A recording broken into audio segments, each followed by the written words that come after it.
Why does Mr. Parker do everything and then refuse to acknowledge it? Humph, anyway, you're not innocent anymore.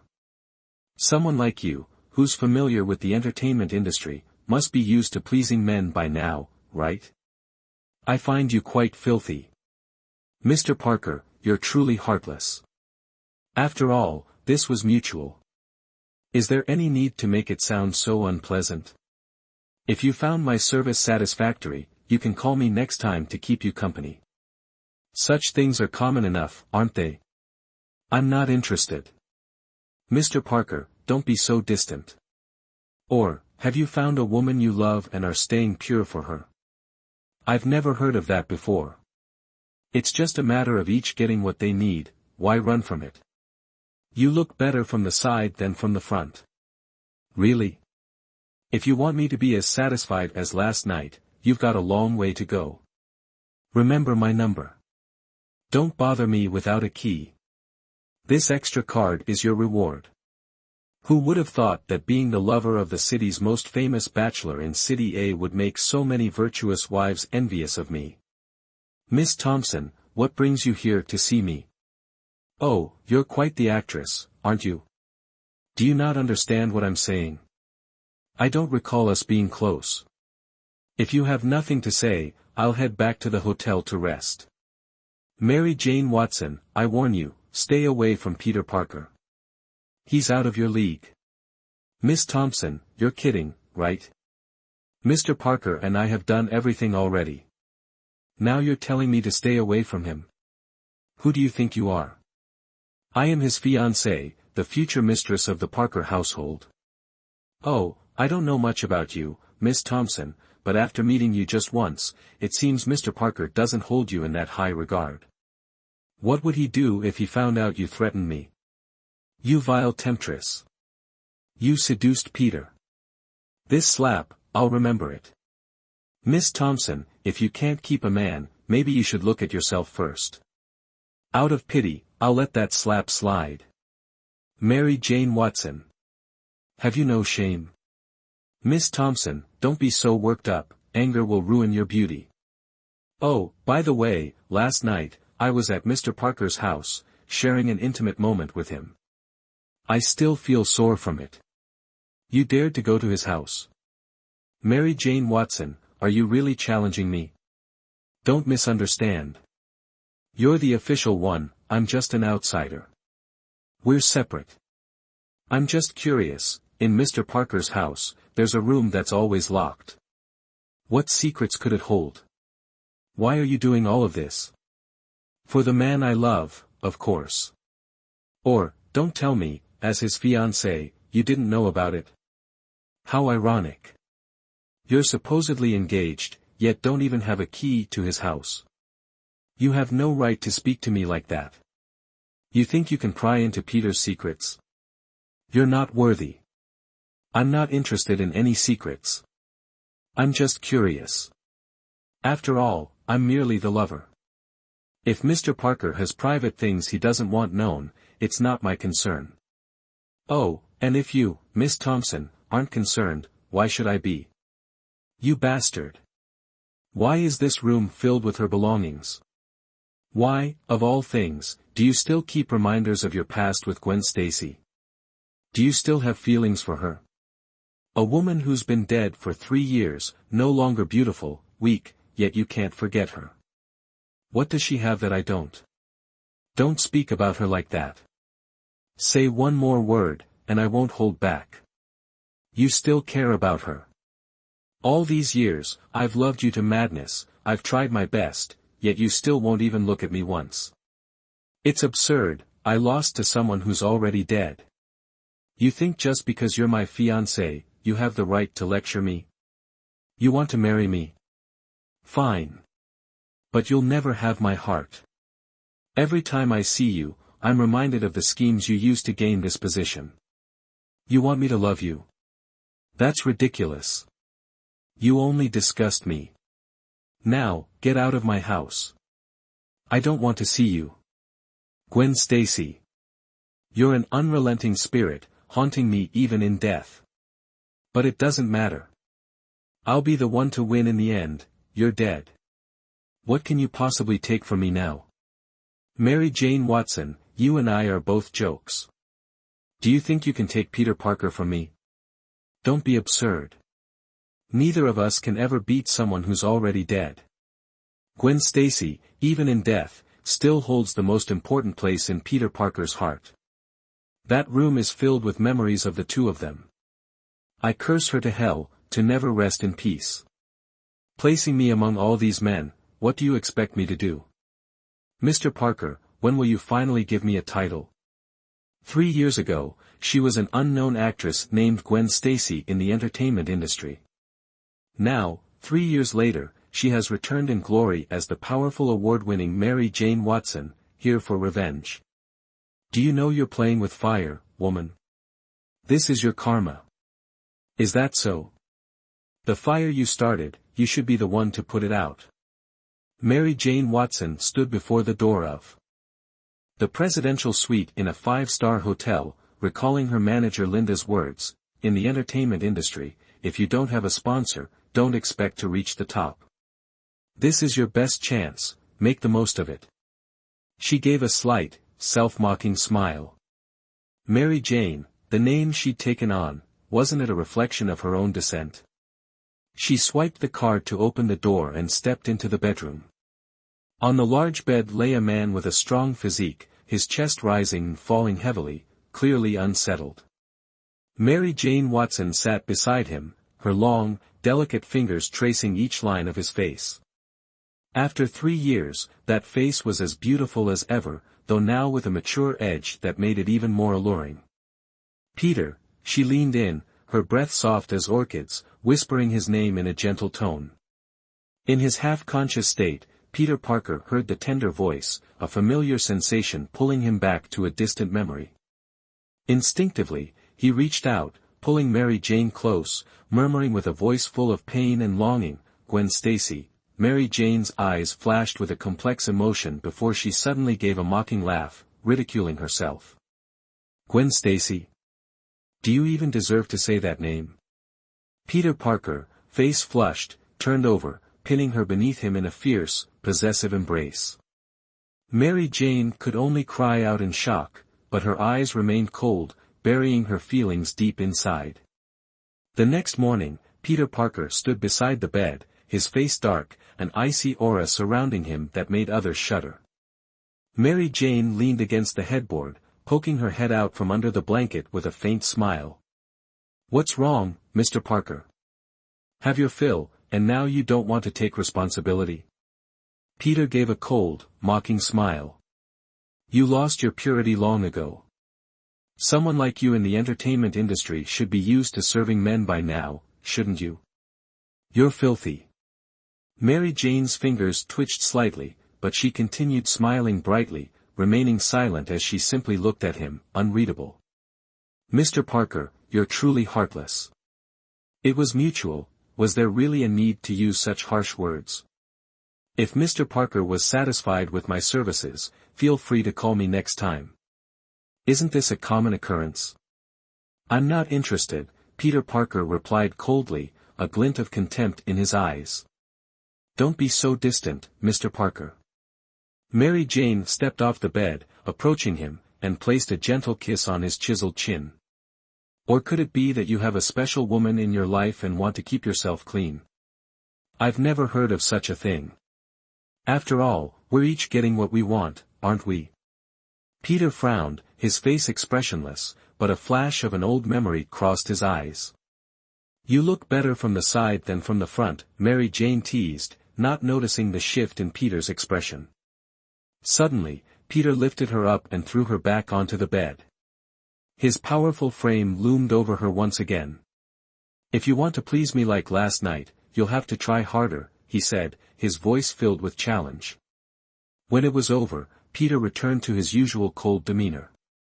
He tore off a piece of paper, scribbled his phone number on it, and tossed her a gold card. "Remember my number. Don't bother me without a key. This extra card is your payment." Mary Jane smirked, who would have thought that becoming the lover of the city's most eligible bachelor would make so many virtuous women envious. She took the card, but there was a chill to her smile. 3 years ago, her parents had committed suicide after their company was forced into bankruptcy by an acquisition. To her disbelief, the person behind it was none other than Peter Parker. Shortly after, she suffered a severe car accident and barely survived.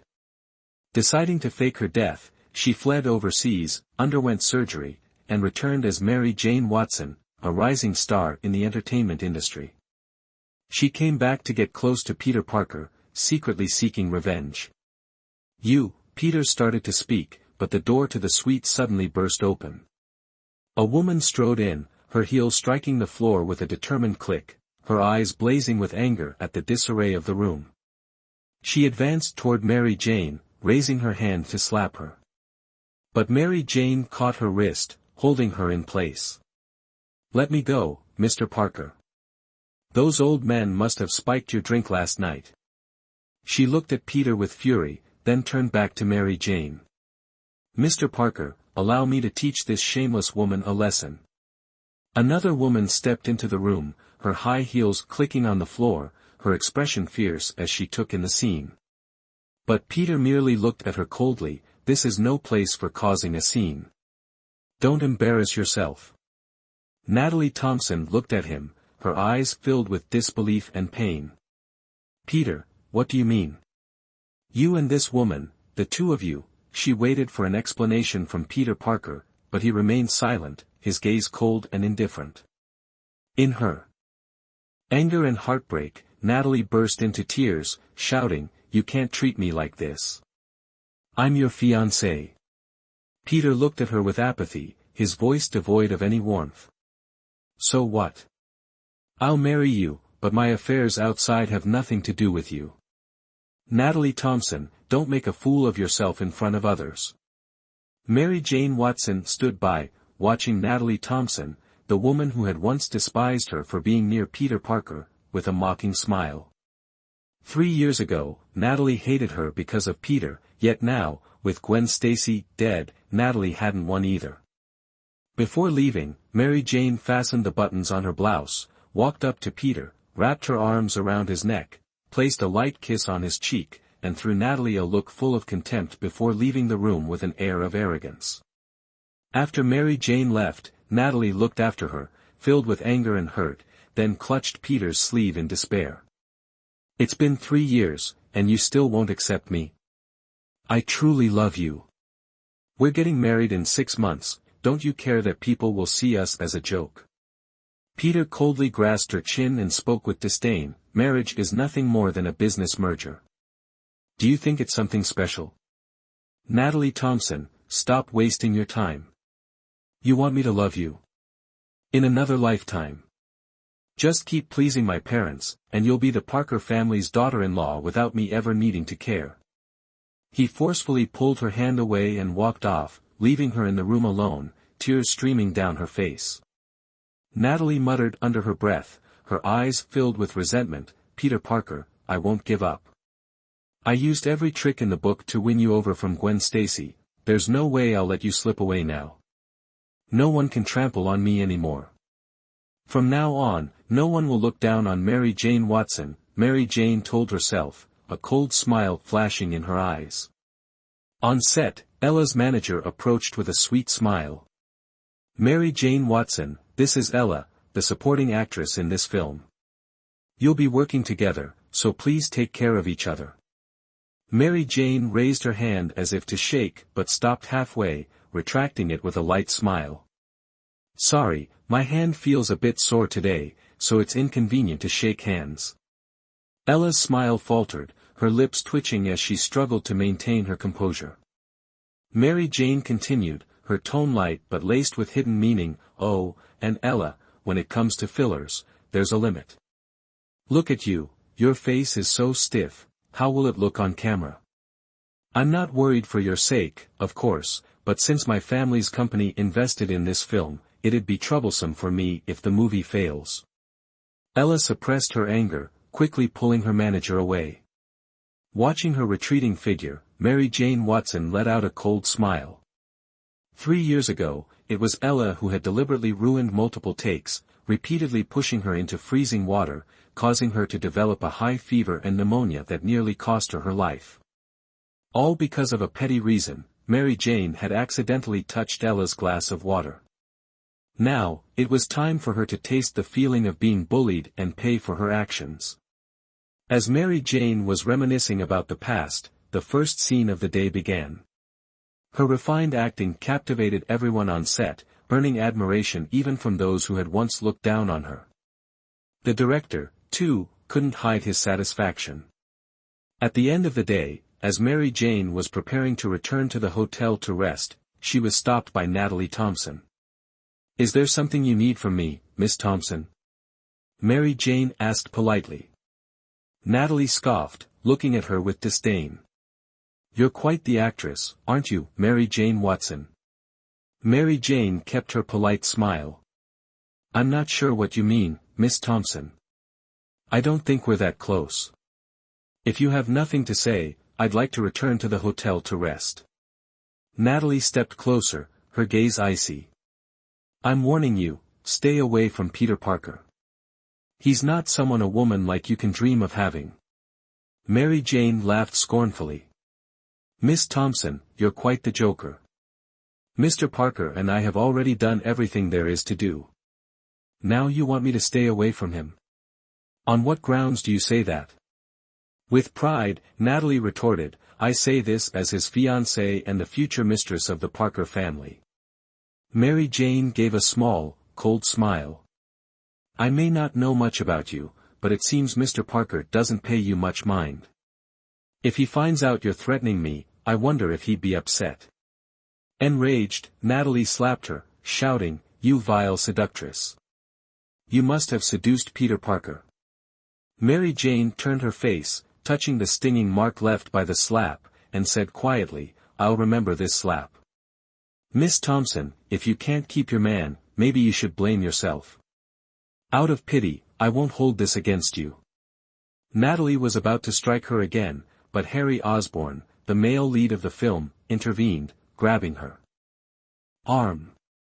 Harry, a tall and handsome man, was regarded as a national heartthrob by many. He said coldly, "If you lay another hand on my colleague, I'll call the police. Please leave immediately." Natalie stomped her foot in frustration and stormed off. Mary Jane thanked Harry, and he smiled, though with a hint of concern in his eyes. "Miss Watson, there are some things that, once done, can't be taken back. I hope you understand that." Mary Jane Watson nodded slightly, acknowledging Harry's concern. Returning to the hotel, she lay on the bed, picked up her phone, and dialed Peter Parker, her voice light with playful teasing. "Mr. Parker, it's a long night. Do you need someone to keep you company?" Peter remained silent for a moment before abruptly hanging up. Half an hour later, a knock sounded on her door. Mary Jane smirked, opened it, and was immediately pressed against the wall as Peter's passionate kisses covered her without restraint. "Let me turn on the light," Mary Jane murmured, trying to reach for the switch, but Peter growled softly, "Don't turn on the light." In the dim glow from the bedroom, Peter and Mary Jane entwined by the doorway, neither willing to part. They moved from the door to the bathroom, and back to the bed, carrying on until the early hours. Exhausted, Mary Jane finally begged for a break, whispering, "Why no lights? Is this a new habit of yours, Mr. Parker? I don't recall it from 3 years ago." Peter responded coldly, "Not seeing your face makes it easier for me to stay interested." Mary Jane laughed softly, "I wonder if you do the same with Natalie Thompson. No wonder she acts like a frustrated woman in a marriage gone stale." Peter didn't reply but instead asked in a low voice, "Did she come looking for you?" "Yes, acting like a scorned wife from a soap opera." "Does she actually think she's the official one?" Mary Jane replied lightly, though her words were laced with sarcasm. The next morning, a blurry photo of a wealthy bachelor and a young actress appeared in the tabloids, quickly attracting public attention. When Natalie Thompson saw it in the newspaper, she was so furious she smashed her glass. Disregarding all formalities, she stormed into Peter Parker's office, throwing the newspaper onto his desk. You're tarnishing the honor of both families by doing this. Natalie seethed, while Peter merely glanced at her coldly and replied, if there's nothing else, I have work to do. Natalie paced anxiously in his office, her voice rising. You hate me, you hate my family, and you hate your own parents, don't you? She gave a bitter, mocking smile. But Mary Jane Watson, a woman who clings to men to survive, you're willing to sleep with her. Does she think she can replace me and become Mrs. Parker?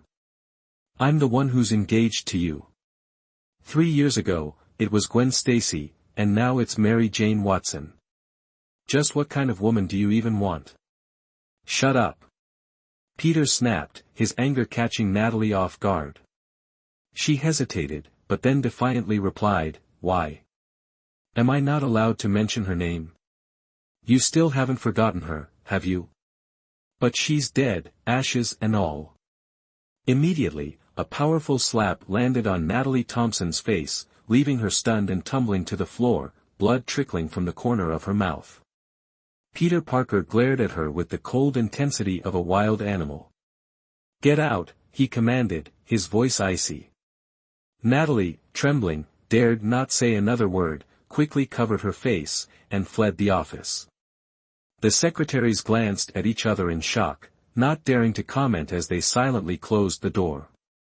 One evening, Mary Jane Watson sat with friends, raising her glass and making polite toasts, impressing everyone with her grace and poise. She had trained her drinking tolerance abroad, prepared to avoid being taken advantage of at gatherings back home. As the party ended, Harry Osborn, the film's lead actor, approached to help her to her car. Take care, Miss Watson. You had quite a bit to drink tonight, Harry said kindly. Just then, Mary Jane noticed Peter Parker emerging from the hotel's revolving doors, his gaze locking with hers. Smiling, she slipped from Harry's arm, then stumbled over to Peter, wrapping her arms around his neck and laughing softly, oh, darling, isn't this fate?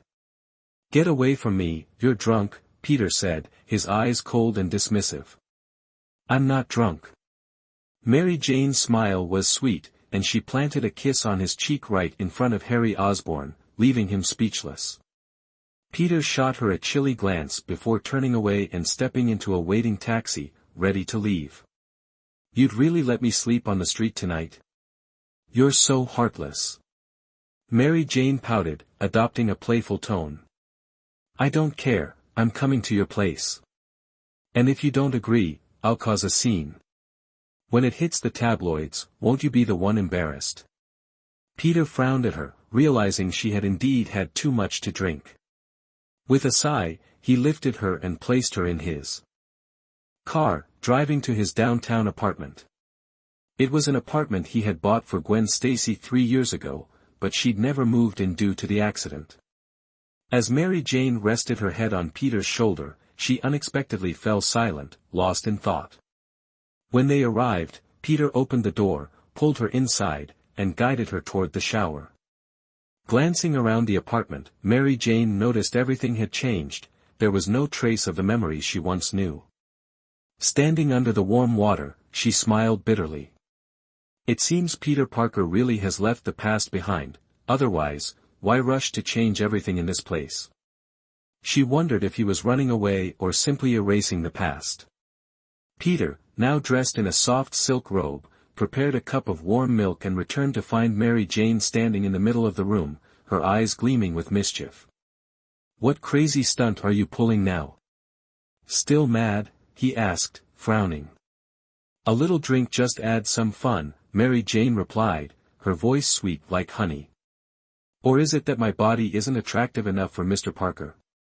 She stepped closer, her face flushed with a teasing smile. Mr. Parker, you say one thing, but your body is always honest.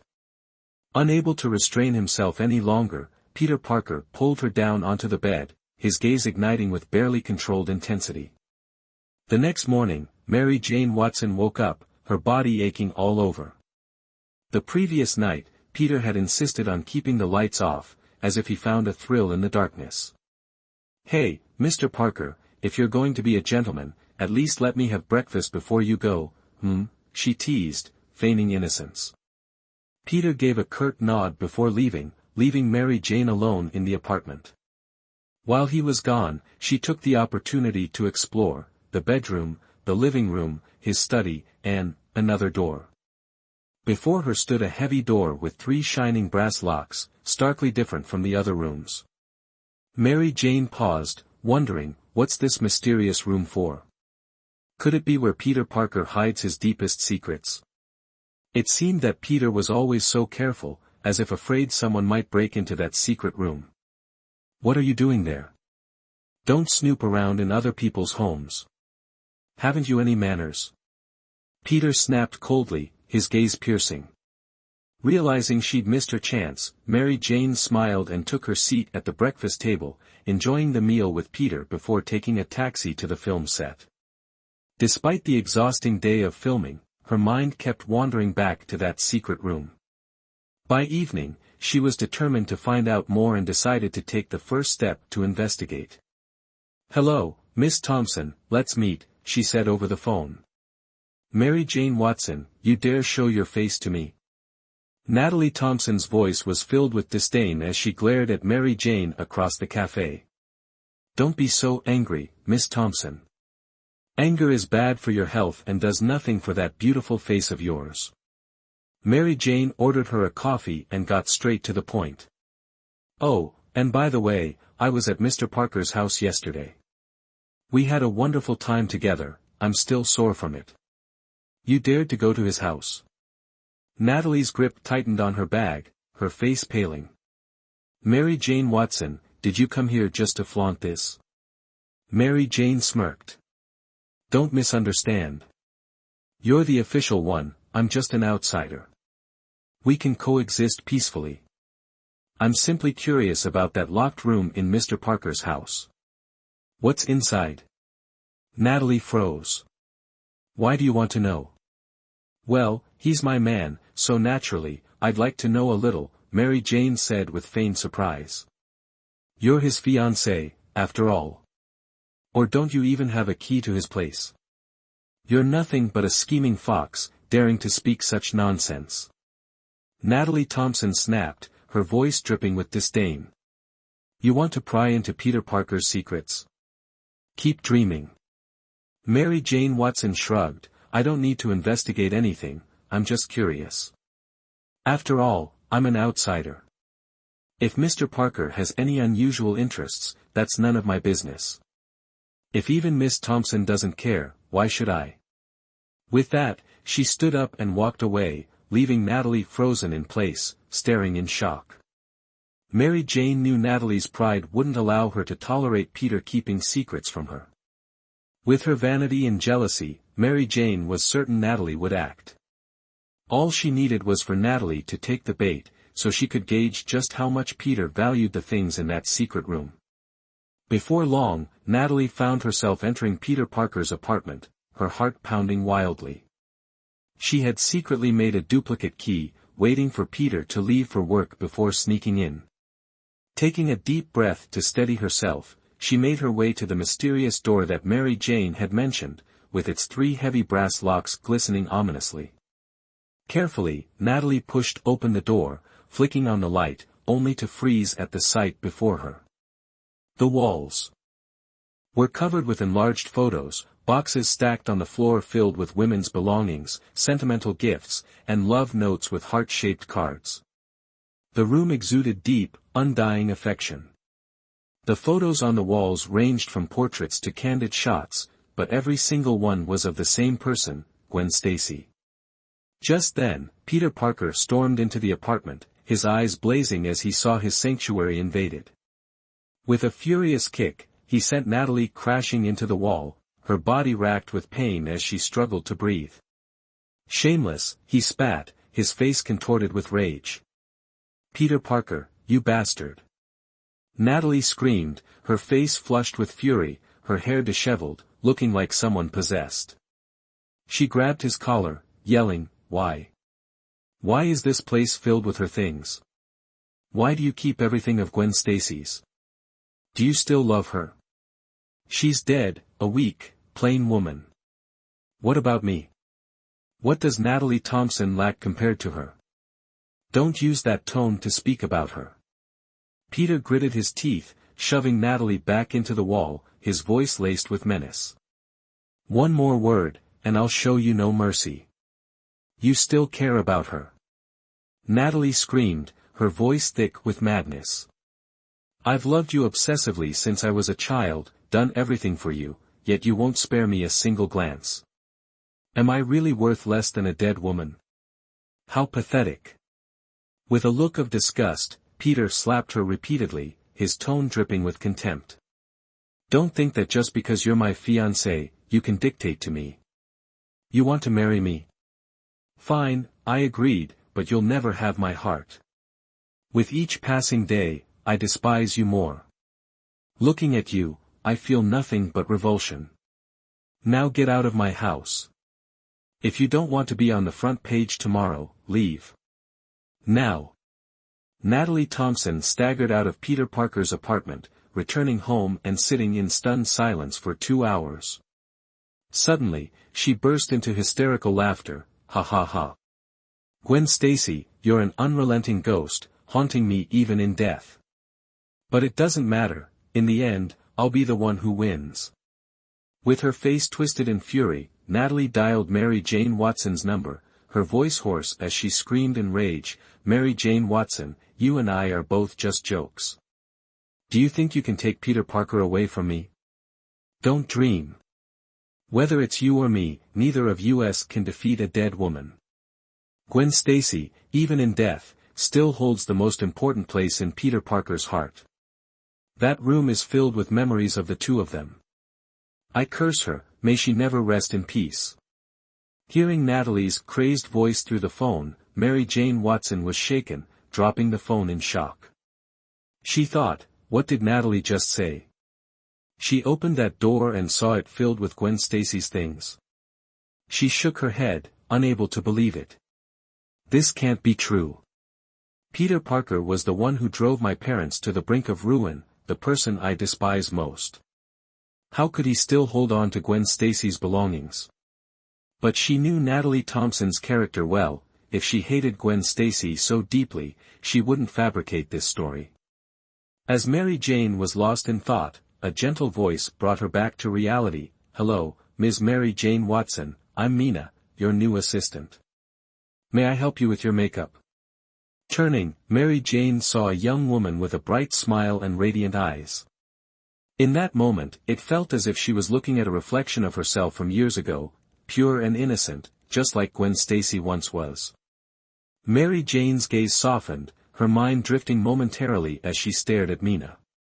Seeing her expression, Mina asked nervously, Ms. Mary Jane Watson, did I do something wrong? If there's anything you'd like me to change, please let me know. The young woman's clear eyes, devoid of any hint of worldly concerns, reminded Mary Jane of a pristine white flower. Mary Jane smiled warmly.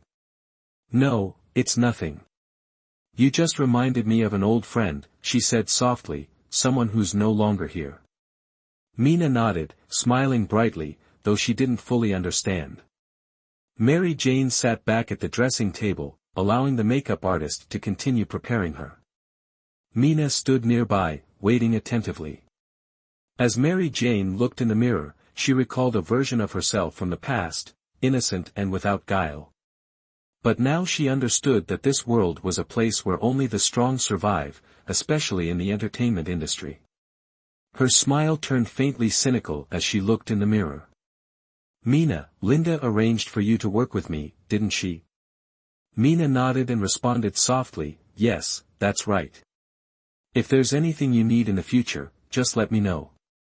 Don't let my small build fool you, I can handle heavy work. Mary Jane Watson laughed. A girl like you, in a place full of drama, is indeed rare to find, she reassured gently. Don't worry.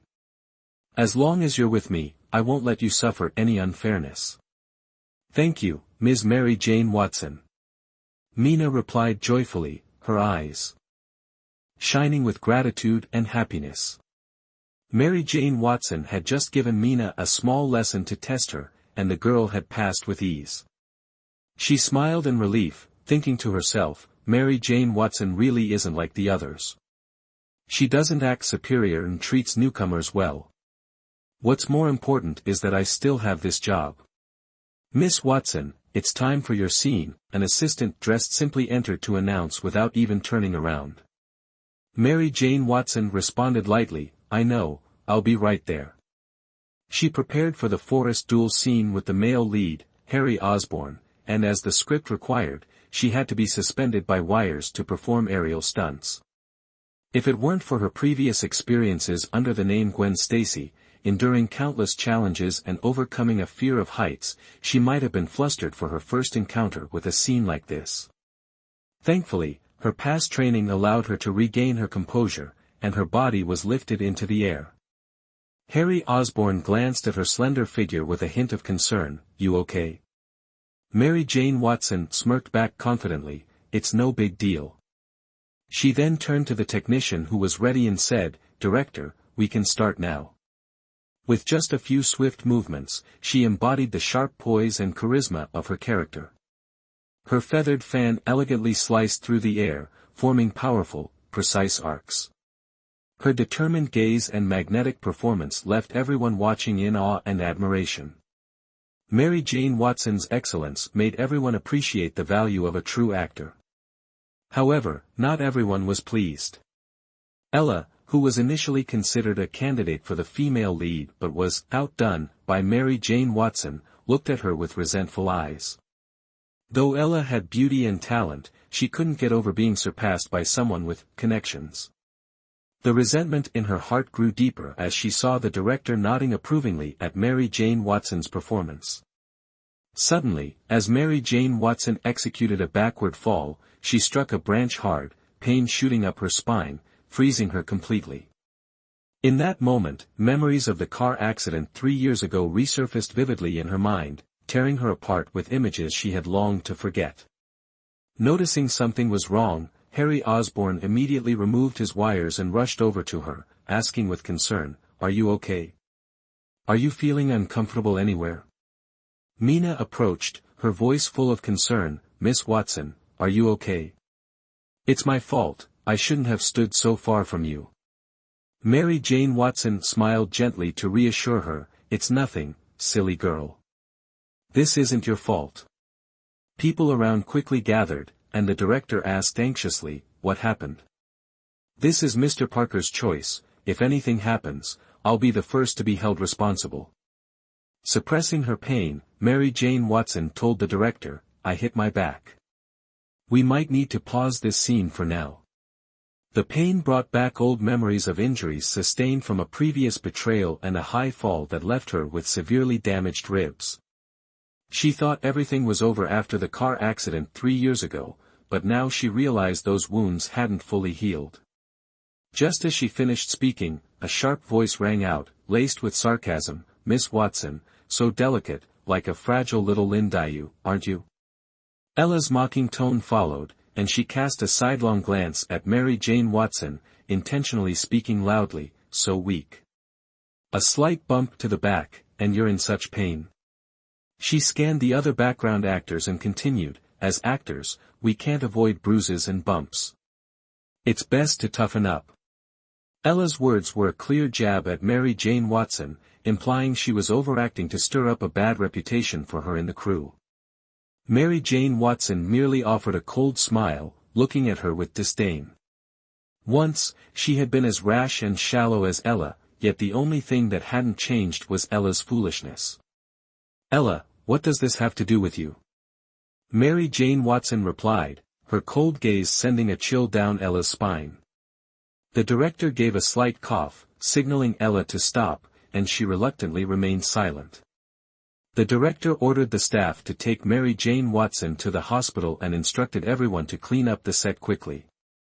Mary Jane Watson understood the director's concern was not solely for her but also for Peter Parker's investment.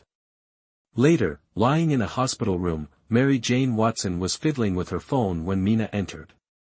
Seeing her sitting up, Mina's voice was full of concern, Miss Watson, why are you sitting up? The doctor said not to put too much strain on your back. If you keep doing this, the old injury will only hurt more. Far from annoyed, Mary Jane Watson instead felt a warmth in her heart. How long had it been since someone had cared for her like this? Not since her parents passed away. She said softly, "All right, you've had a long day too, go get some rest." She lay back down, pulling the blanket over herself and smiling gently at Mina. "No, I'm staying here with you. Call me if you need anything," Mina insisted firmly. Mary Jane Watson smirked slightly and teased, "If you don't listen, don't bother showing up tomorrow." Mina looked momentarily flustered but finally left reluctantly, turning back to remind her, "Miss Watson, I'm leaving now. If you need anything, please call me." As the door closed, the smile on Mary Jane Watson's lips gradually faded, and her eyes grew cold. The doctor's words still echoed in her mind, "Miss Watson, the injury to your back is an old wound, and the damage to your ribs is not something that can be healed in a day or two. Is it possible to fully heal? Money is not an issue, I need a healthy body." She understood that without her health, she wouldn't be able to achieve her goals, stand firm in the entertainment industry, or carry out her plan for revenge. The doctor sighed, "We'll do our best, but it's crucial that you understand your body's condition and take proper care of it." Those words felt like a dagger to her mind. The doctor advised Mary Jane Watson to avoid all strenuous activity, especially putting pressure on her back, something she knew would be almost impossible as an actress. But as her doctor, he had to be honest because every patient deserves to understand their own condition. "So, what's the final outcome?" Mary Jane Watson asked, deciding to wager everything. The worst, she told herself, would be becoming a cripple, unable to continue her work and life as before. But if the worst came to pass, surgery would be the last option, and no one could guarantee absolute success. Fear and worry welled up, but she quickly smiled with resignation. "I'm someone who has already died and come back, what is there to fear?" she told herself. As long as she could complete her plan for revenge, as long as those who had wronged her paid the price, the consequences didn't matter anymore. She looked up at the ceiling, her gaze distant and unfocused, as if deep in thought. Then she blinked, and her eyes cleared, regaining a sharp determination that erased all traces of pain and confusion from moments before. After some thought, Mary Jane Watson picked up her phone and called Peter Parker, her tone half joking. "Mr. Parker, I got injured on set, and now I'm in the hospital. No one's here, and I'm feeling rather bored." A cold voice came through the line, devoid of any warmth. "So what?" Mary Jane Watson smirked, mocking herself, "Well, I miss you. I was wondering if Mr. Parker could spare a moment to visit me." She pretended to be meek and aware of her place. "Of course, if you're too busy, then," Peter Parker's voice cut her off, "where's the injury? Who did it?" His voice wasn't filled with concern but with anger, as if anything labeled with his name, even a lover, being harmed was an affront to him. Understanding the situation, Mary Jane Watson didn't naively think that Peter Parker genuinely cared for her, she simply replied softly, "It's my back, it hurts a lot. Just a small accident." A silence lingered for a few seconds before Peter Parker coolly replied with a single word, "Wait." After hanging up, Mary Jane Watson was surprised, thinking he only said it as a formality, but to her astonishment, he actually came. She marveled at how a man known to be cold and unfeeling towards women could care enough to visit his mistress. Could he treat all his women this way? Truly a playboy, she thought with a smirk, quickly reminding herself that her sole purpose was revenge, there was no room for love or care. Time passed, and Mary Jane Watson dozed off until she was awakened by the sound of the door turning. Peter Parker walked into the room, his gaze icy. "Mr. Parker really came to visit me?" She smiled faintly, half joking. He frowned, disliking her tone. "Didn't you tell me to come?" Then, his voice turned serious, "Injured your back. Why?" Remembering that Gwen Stacy had once hurt her back while filming, he felt a brief wave of mixed emotions, though he quickly suppressed it. Hit a tree branch, she replied. But he looked at her with disdain, coldly uttering 2 words, attention seeker. She realized he still didn't believe her, or perhaps remnants of his memories and feelings for Gwen Stacy lingered within him. Mary Jane Watson lowered her head, her long lashes concealing her emotions, while she maintained a faint, strained smile. She looked at Peter Parker with a challenging glint in her eye, half playful. I'm curious who Mr. Parker will favor in the future. Will it be your fiancée, Miss Thompson? Peter Parker shot her a glance, pulled up a chair, and sat down, his voice cold. No matter who it is, it won't be you. Mary Jane Watson smiled indifferently. I heard you once had a girlfriend named Gwen Stacy. Didn't you love her? Did you two break up, or was it never real? Isn't that why Mr. Parker needs a mistress? Her question caused Peter Parker's gaze to flare up with anger, like a blazing fire. He gritted his teeth. Who told you?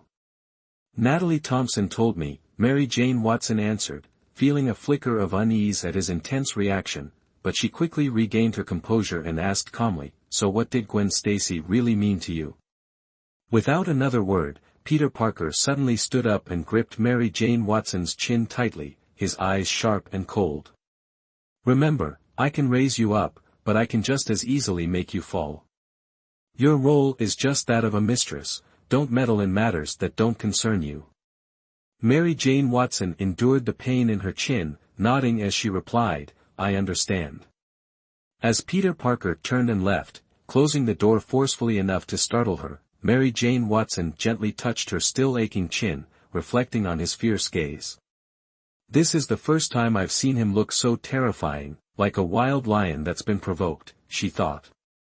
Just then, Linda, Mary Jane Watson's manager, entered the room, her expression worried. Miss Watson, I heard you got injured. Are you okay? Mary Jane Watson shook her head.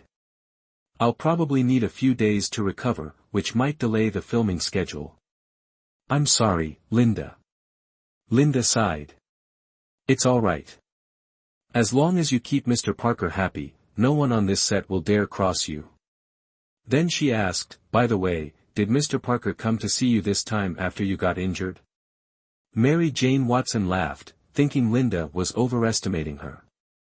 You're giving me too much credit. Do you really think Mr. Parker would visit a mistress like me? Linda looked disappointed, but when Mary Jane Watson mentioned that she had called Peter Parker and he actually came, Linda's eyes lit up with excitement. Really? That's fantastic. Listen, Mr. Parker is your biggest support. As long as you keep him, your future is bound to be bright. Don't worry about Natalie Thompson, they may be together, but rumors say they're not happy at all. Mary Jane Watson grew a bit weary of Linda's constant reminders on how to keep Peter Parker's favor. Finally, she couldn't take it anymore and interrupted, Linda, but I just managed to anger Mr. Parker, and he left. Linda was stunned, looking at Mary Jane Watson in disbelief. She shook her head in frustration. What did you say? Do you know the consequences of angering Mr. Parker? He came to see you, and you let such a good opportunity slip away. You really are. Seeing Linda's distress, Mary Jane Watson replied calmly, I only asked a few questions. I didn't expect Peter Parker to get so angry. Noticing Mary Jane Watson's casual demeanor, Linda nearly despaired. Don't you understand? Mr. Parker is your only support. In this industry, everyone has to deal with pressure to some extent. You're lucky to have Mr. Parker, just keep him close, and you'll have nothing to worry about. Mary Jane Watson responded with a faint smile, I understand what you're saying. Don't worry, I know what I need to do. I won't ruin things. Linda sighed and made one last attempt to advise her. Find the right time to apologize to Mr. Parker. He's the only way you'll secure your place in this industry. Mary Jane Watson didn't respond to Linda's words but simply said softly, Linda, I want to go home. Linda was taken aback. Are you crazy? Instead of staying at the hospital to recover, you want to go back to your apartment? Do you want your injury to worsen? It's just a small injury, I know my own body, Mary Jane Watson replied, her gaze drifting up toward the ceiling. In this very hospital, she had witnessed her parents' passing, and here, she had erased the name Gwen Stacy from her own life. This hospital room held painful memories, like a nightmare that would never end. Seeing the determination in her eyes, Linda reluctantly nodded. All right, if it's nothing serious, go home and rest. But remember, you can only take a few days off, work is waiting. When Mary Jane Watson arrived home, her mind was still foggy, her heart tangled. Memories of Peter Parker's mansion and the secret room haunted her thoughts, the mementos and memories of Gwen Stacy that he had kept. Why hasn't he thrown away the things that remind him of me? Is it regret, or could he still have feelings? She smirked, mocking herself for even considering the possibility. In the dim light of her bedroom, Mary Jane Watson curled up on the bed, hugging her knees tightly. Her gaze was distant, her lips no longer wearing the proud smile of the day, instead, a pure sadness softened her face. If by day she was a sharp rose, now she was like a delicate lotus, gentle and fragile. She sat in silence, no words, no expression, as time passed slowly. Then she murmured, as if speaking to herself, is it memories of the past or the guilt I'm trying to hide? I left, changed everything, all for 2 words, revenge. Old memories came flooding back, each one sharp in her mind. Once, she had been a small-time actress. And Peter Parker a lofty CEO, yet they had shared moments of genuine connection. She remembered how he had once told her, when you're on that stage accepting an award, I think I might get jealous. She had laughed innocently then, why would you be jealous? Someone as accomplished as you, even the most accomplished man might feel insecure when you're surrounded by so many other men looking at you. He had teased her. But that was just a memory, those words were now part of the past. When she heard a loud knock on her door, Mary Jane Watson sighed, guessing it was her landlady. She dragged herself to the door and peeked through the door hole, where the landlady's round face filled the view. Miss Watson, I'm here to remind you that your rent is due. If you're late again like last month, you'd better start packing to move out, the landlady said, fanning herself with a small hand fan. Exhausted, Mary Jane Watson responded quietly, let me get the money. She went inside, took a wad of cash from her bag, and handed it to the landlady. The landlady looked surprised, eyeing her from head to toe, likely thinking she had found herself a sponsor.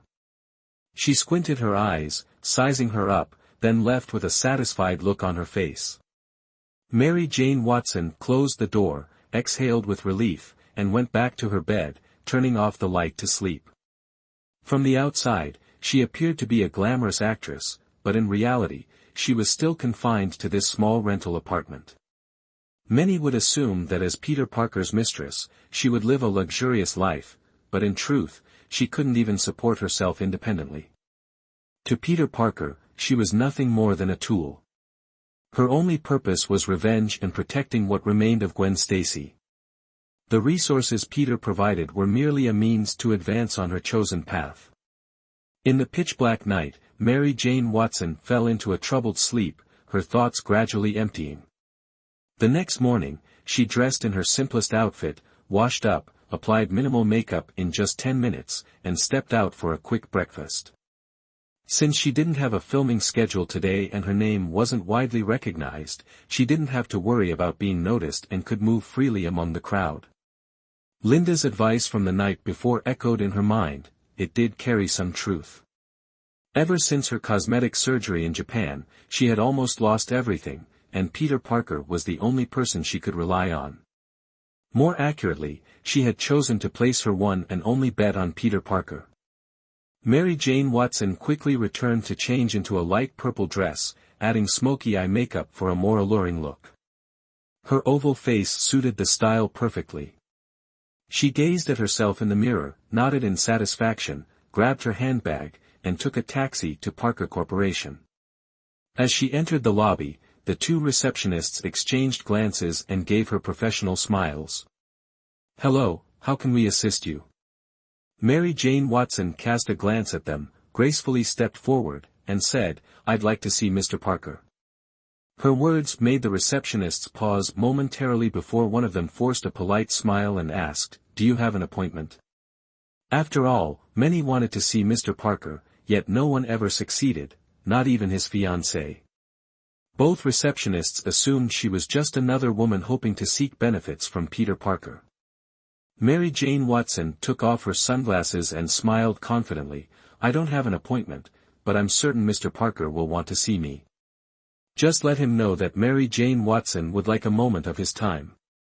The two receptionists exchanged astonished glances, wondering, who is Mary Jane Watson?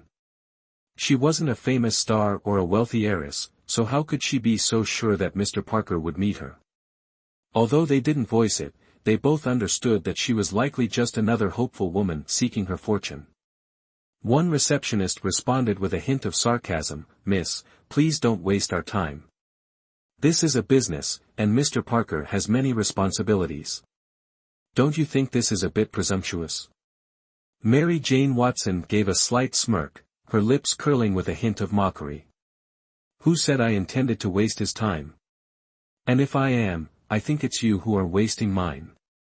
Nowhere in your employee guidelines does it say to disrespect clients." Another receptionist, clearly displeased, spoke up in defense of her colleague, "Did we say anything wrong? We've seen plenty of women like you who think a little beauty will make it easy to seduce our CEO. You should leave with some self-respect before we call security to escort you out." Just then, a young, handsome man approached with a serious expression. "What's with all the noise? This is a company, not a marketplace. If anyone wants to quit, just say so."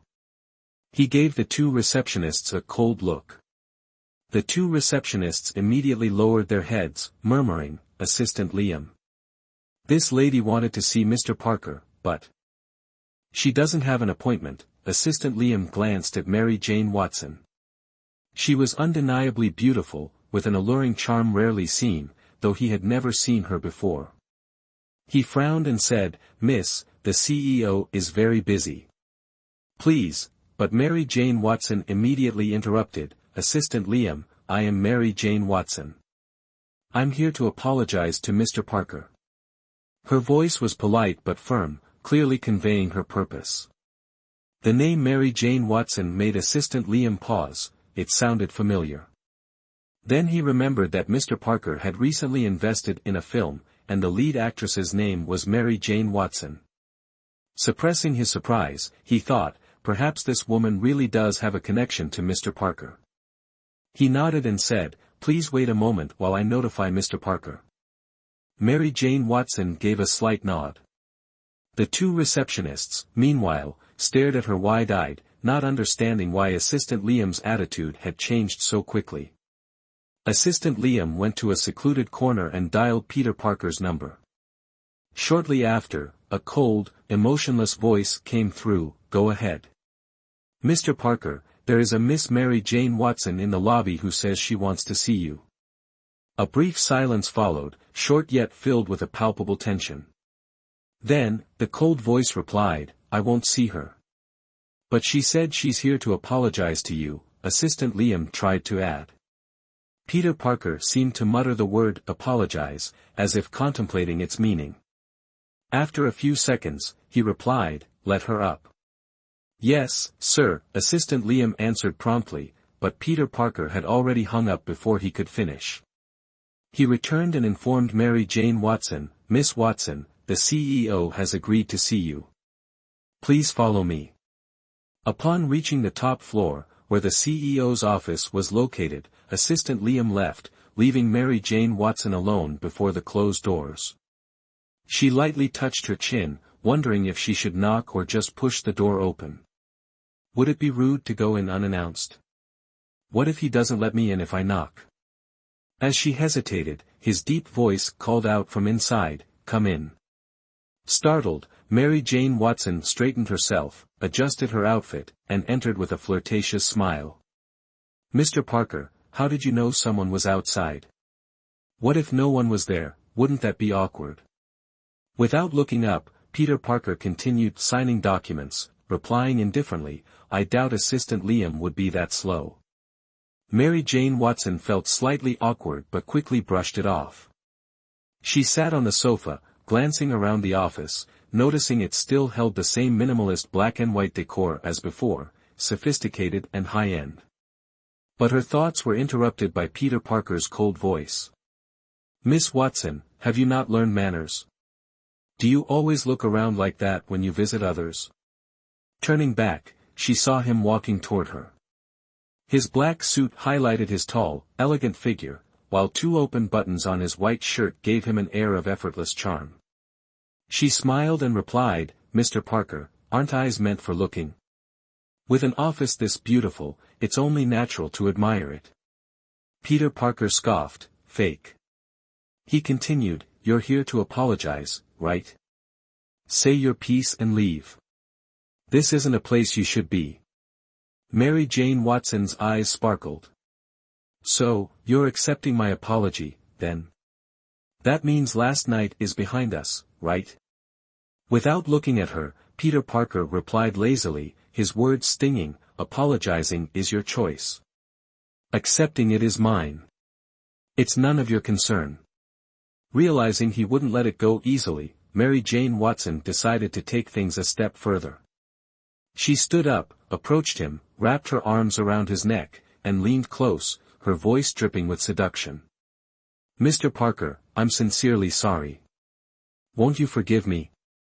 How about I treat you to dinner as a way of making it up to you? Her warm breath brushed against his chin, and Peter Parker's gaze darkened as he felt a subtle tension build within him.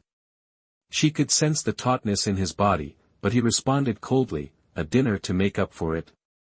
Or are you just trying to use me to secure more resources in the industry? Mary Jane Watson chuckled, not answering directly but instead shifting the conversation. So, Mr. Parker, you're saying one dinner isn't enough? I'll serve you tonight, or right now, if you can't wait. She moved closer, feeling his hesitation and the tension between them.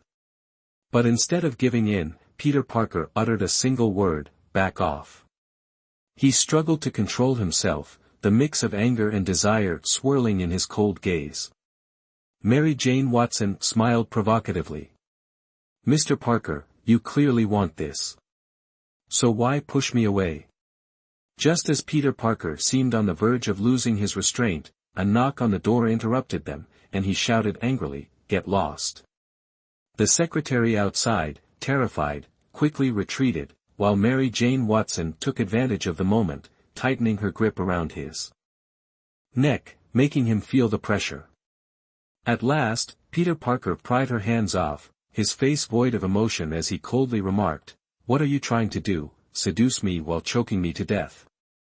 Mary Jane Watson replied with a wry smile, I still need you, why would I hurt you? If I killed you, my own life would end too, with Parker Corporation's security system, there'd be no chance of escape. Peter Parker's eyes remained sharp as he replied, Just keep your tricks away from me. Whatever you need to know, keep it to yourself. Don't poke your nose where it doesn't belong, the consequences will be more than you can handle. Meeting his warning gaze, which looked down on her, Mary Jane Watson didn't flinch. She gave a seductive smile and said, I know my place. You're giving me this chance, and I'm offering my body in return. We're both here for mutual gain. Peter Parker sneered. Only someone like you would need a man to climb up. His disdain stung, but she quickly responded with confidence, I don't mind, as long as I achieve my goals. In this industry, women like me have to fight our way up. No matter how hard we try, we get nowhere without someone to back us. A flash of surprise crossed Peter Parker's eyes at her blunt honesty. He leaned back in his chair, smirking, then let's see if you really have the talent to carry this lead role. Mary Jane Watson smiled confidently. Don't worry, I won't disappoint you. As long as you don't pull back the resources you've offered. Leaving Peter Parker's office, she felt a weight lifted off her shoulders and headed home to rest. However, just as she was drifting off to sleep, her phone rang. Annoyed, she answered, Who calls at this hour, knowing it's my rest time? But upon recognizing the director's voice, she quickly regained her professional tone. "Director, I'm fine. I can be on set tomorrow." After hanging up, she decided to call Peter Parker back to express her gratitude. "Mr. Parker, thank you for giving me this opportunity." Peter Parker interrupted, "An apology and resources are two different things." His tone remained cold, but Mary Jane Watson understood that this meant he had accepted her apology. The next morning, she arrived on set, greeted by the bustling scene and beautiful, traditional set designs. From a distance, Mina ran up to her excitedly, "Mary Jane, you're here. Don't worry, you're the lead, the most important person in the crew." Mary Jane Watson smiled, her gaze carrying its usual charm. "And look at you, don't get too anxious now, you're sweating already." Mina sheepishly wiped her hands on her clothes, blushing as she followed Mary Jane Watson to the preparation area. "This is my first time working with such a big production, so I'm a little nervous. But I'm sure Mary Jane will do great." Just then, a mocking laugh came from behind them. Turning around, they saw Ella Anderson standing there with her arms crossed, her voice sharp. "Some people shouldn't get too happy so soon.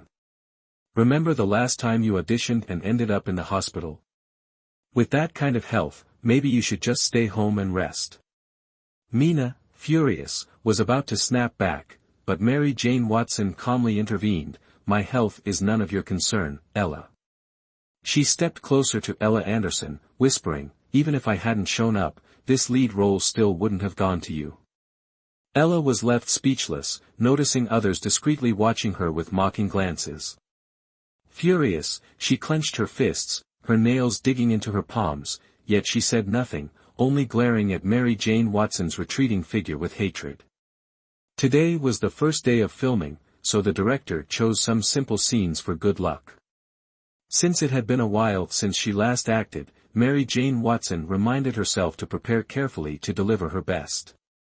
The script wasn't outstanding, but with the carefully invested costumes, set, and cast, the director was confident about the film's success, especially after seeing Mary Jane's impressive audition. However, beautiful costumes often came with inconveniences.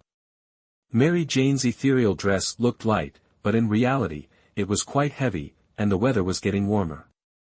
After finishing the morning scenes, she sat down in the shade, beads of sweat glistening on her forehead.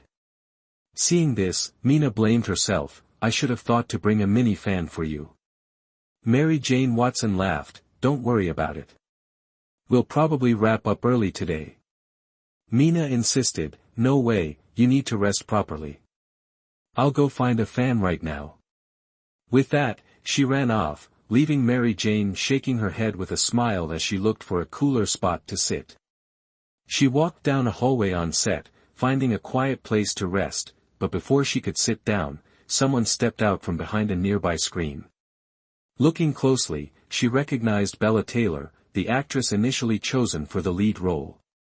Mary Jane was about to walk away, not wanting to engage, but Bella pulled down her mask, her voice filled with anger. "Mary Jane Watson, stop right there." Mary Jane Watson sighed in exasperation and turned around. "Miss Taylor, did you need something?" Ella Anderson's tone was full of sarcasm. "So now all of you who sleep with men to get roles are this shameless? Using filthy tricks to steal my role and not even offering an apology?" Hearing this, Mary Jane Watson only wanted to roll her eyes in frustration. She replied calmly, "You're mistaken. This role was chosen by the director and has nothing to do with me." But her indifference only made Bella Taylor angrier, feeling like she was being provoked. Seeing Mary Jane Watson in the fairy-like costume, the very one Bella thought she should have been wearing, only fueled her hatred further. Unable to hold back her fake composure, Bella stormed toward Mary Jane Watson, raising her hand, intent on teaching her that this role wasn't something anyone could just take. However, that slap never landed. The moment Bella raised her hand, Mary Jane Watson stood up swiftly, grabbing her wrist. With a cold gaze, she said, "Miss Taylor, laying hands on someone isn't a good habit. Bella struggled to pull her hand back but quickly realized that Mary Jane Watson's grip was surprisingly strong, leaving her trapped in a helpless stance. Still, her tone remained defiant. "And what if I hit you? If you dared to steal my role by sleeping around, didn't you expect people to insult and hit you for it? Miss Taylor, you should speak with evidence. Are you so comfortable saying sleeping around without taking any responsibility?" The smile faded from Mary Jane Watson's face, her gaze now cold and piercing as she stared at Bella Taylor. "Isn't that obvious?" Bella's face turned pale at Mary Jane Watson's words. She tried to pull her hand free to teach the woman in front of her a lesson. Yet, she couldn't break free, and her wrist was only held tighter, the pain starting to throb in her bones. "What do you mean, obvious? Am I wrong? Isn't this exactly what you, Miss Taylor, said before? Or did I remember wrong?" Recalling the times she had been bullied by Bella in the past, Mary Jane Watson couldn't help but yank Bella's hand back harshly before slapping her across the face. "You dare hit me!" Bella Taylor's head snapped to the side from the slap, her face filled with utter disbelief. "Oh, I hit you, all right. Consider it helping you wake up to reality. Otherwise, people tend to get lost and lose sight of the situation." With that, Mary Jane Watson felt a wave of long-suppressed anger finally release. She couldn't help but chuckle softly, feeling an immense sense of satisfaction. "About that sleeping with men thing, Miss Taylor, where do you think your own role came from? Need me to remind you?" Mary Jane Watson didn't bother to look at the woman glaring at her. She casually adjusted her outfit, sat down, and continued, "Oh, and just so you know, there are reporters outside. Maybe you'd like to go have a chat with them?" But I doubt you'd dare. After all, compared to a low-level actress like me, if a goddess like you got exposed for sleeping her way to a role." Looking at the flowers blooming in the garden, Mary Jane Watson gave a warning smile. "Miss Taylor, these flowers could easily wither if they're exposed to too much sun. You wouldn't want to be like them, always wanting to bask in the spotlight, would you?" Bella Taylor stared at Mary Jane Watson's indifferent smile, hearing the veiled warning in her words. She began to wonder if approaching this newcomer today had been too hasty. Mary Jane was right, Bella knew exactly how she had obtained her previous role. Whoever was backing Mary Jane could easily ruin her, just as they had given her this opportunity. Initially, Bella thought Mary Jane was just a low-grade actress who would be easy to bully. But instead, she had hit a brick wall. Realizing the situation, her angry expression gradually softened. "You're right, but I'd like to send those words back to you. If the day comes when you're crying, I won't hesitate to step over you." With that, Bella put her mask back on and prepared to leave. She hadn't walked far when she heard Mary Jane Watson's calm voice from behind. "Well, Miss Taylor, you needn't worry. I'll make sure to bloom brightly so you'll have plenty to admire." Bella had barely left when Mina came running up, out of breath. "Mary Jane, where did you go? I had to ask around to find you." Mary Jane turned to see Mina's flushed face from the heat and smiled warmly. "It's cooler here than outside, you found the perfect spot." Despite her words, Mina quickly went over to place some mini fans and ice packs beside Mary Jane. Watching Mina busily tending to her, the last of Mary Jane's lingering anger faded. Before long, the director's voice called out for everyone to pick up lunch. Mina quickly informed Mary Jane and ran off to get her meal. The cool hallway made for a comfortable spot, so they decided to eat there, especially since they had to resume filming in the afternoon. Mina returned with 2 meal portions and decided to grab an extra bottle of water, noticing the food looked a bit dry and worried Mary Jane wouldn't enjoy it without something to drink. As she passed a set area, Mina overheard some crew members gossiping about Mary Jane Watson. "Hey, do you know how much power our leading lady has backing her?" Someone chuckled. "Oh please, everyone knows it's all thanks to the 10 million investment dropped into the production without a second thought. I heard she originally only wanted a supporting role, but the director thought her acting was decent and bumped her up to lead. Another replied with a scornful tone. Who wouldn't be willing to pay up for her? I heard her sponsor even has a fiancée, but she's still willing to be the third wheel, someone else added, their tone full of malice. So what if she's a third wheel? 10 million for a lead role, without a wealthy backer, who knows how long it would take for her to rise up. Unable to hold back, Mina stepped out and spoke up angrily, you guys need to stop talking nonsense. Mary Jane is not that kind of person. Keep talking, and I'll go straight to the director.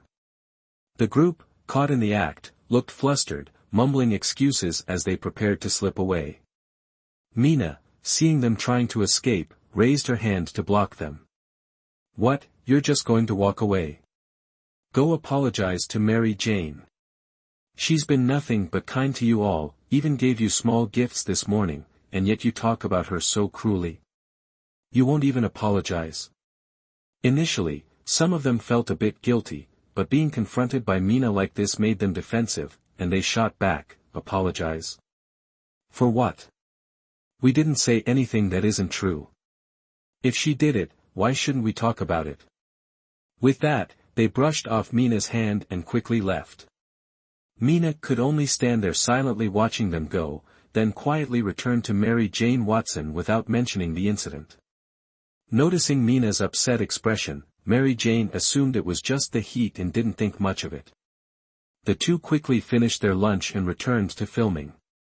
The first day went smoothly, aside from the incident with Ella Anderson. Mary Jane felt it was a successful and enjoyable start, and her performance quickly gained everyone's respect. The director, thrilled with the progress, couldn't stop smiling. With the new investment and a promising actress on set, he had every reason to be pleased. In this cheerful mood, he decided to let everyone wrap up early. Mary Jane checked her watch and saw she had some time before the evening event, so she decided to buy a new outfit to avoid embarrassing her sponsor. But just as she finished changing and taking off her makeup, her phone rang.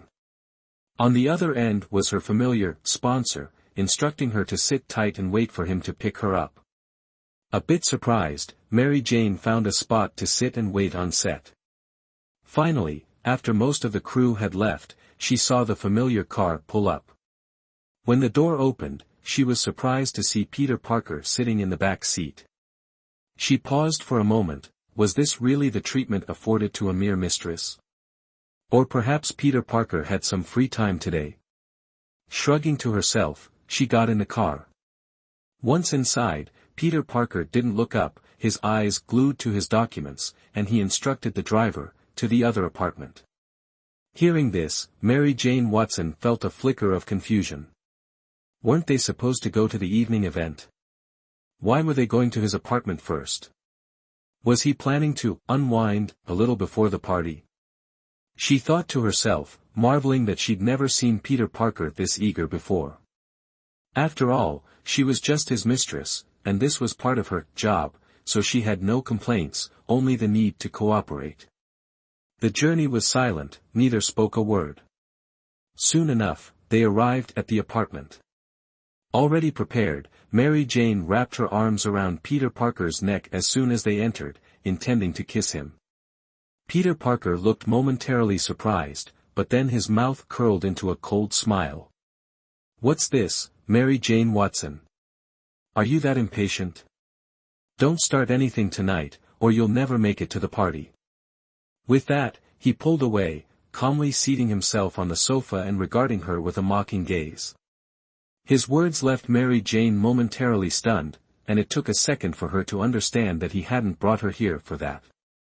A little flustered, she lightly touched the corner of her mouth but refused to look defeated. Mr. Parker, are you too sure of yourself or just that doubtful of me? She retorted, moving closer to him and lightly licking his throat, whispering, or perhaps you'd like to test it. Mary Jane was ready to be pushed away, but once again, Peter Parker surprised her.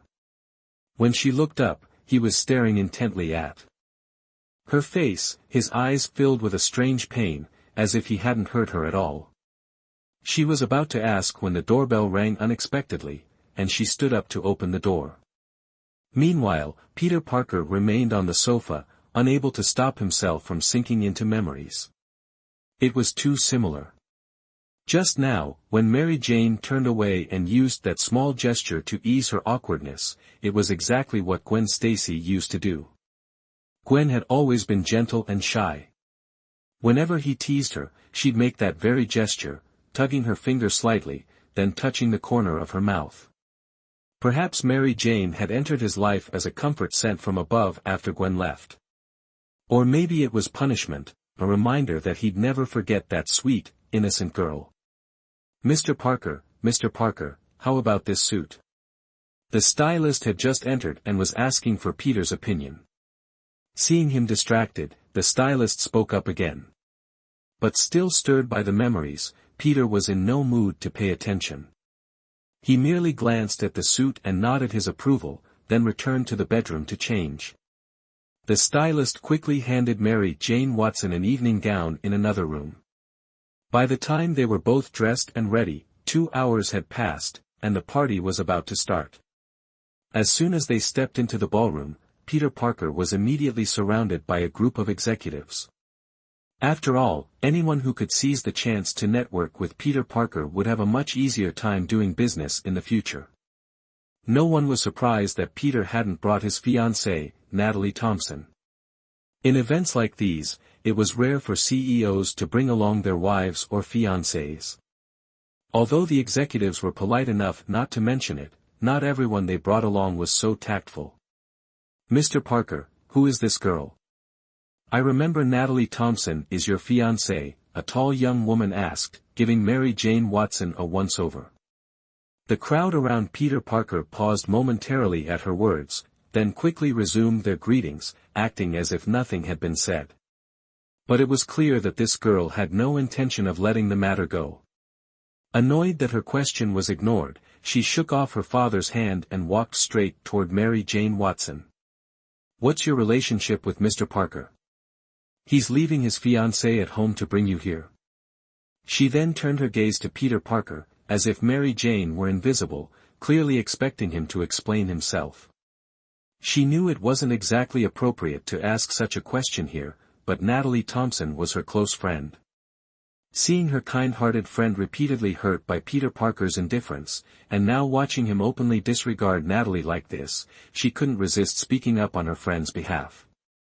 Now, the atmosphere around them grew tense, with only a few faint chuckles breaking the silence, as if mocking the young woman's lack of awareness. The middle-aged man beside her looked stricken, his face turning pale. He had brought his daughter here to help her gain some experience and meet accomplished young people. Who would have thought his usually savvy daughter would say something so inappropriate?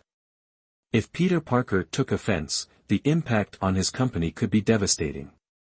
Realizing this, he quickly pulled his daughter's hand down, bowing apologetically. Oh dear, Mr. Parker, I am truly sorry. It's her first time at an event like this, she doesn't understand and meant no offense. Please, be generous and forgive her. The man stammered, his face flushed with embarrassment.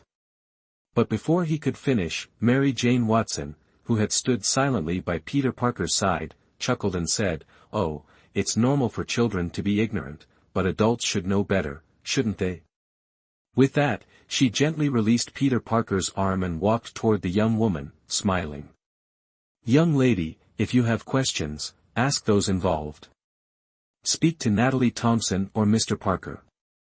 But asking me like this is a bit much, don't you think?" The young woman flinched and took a step back, struggling to hold Mary Jane Watson's gaze. But Mary Jane didn't press further.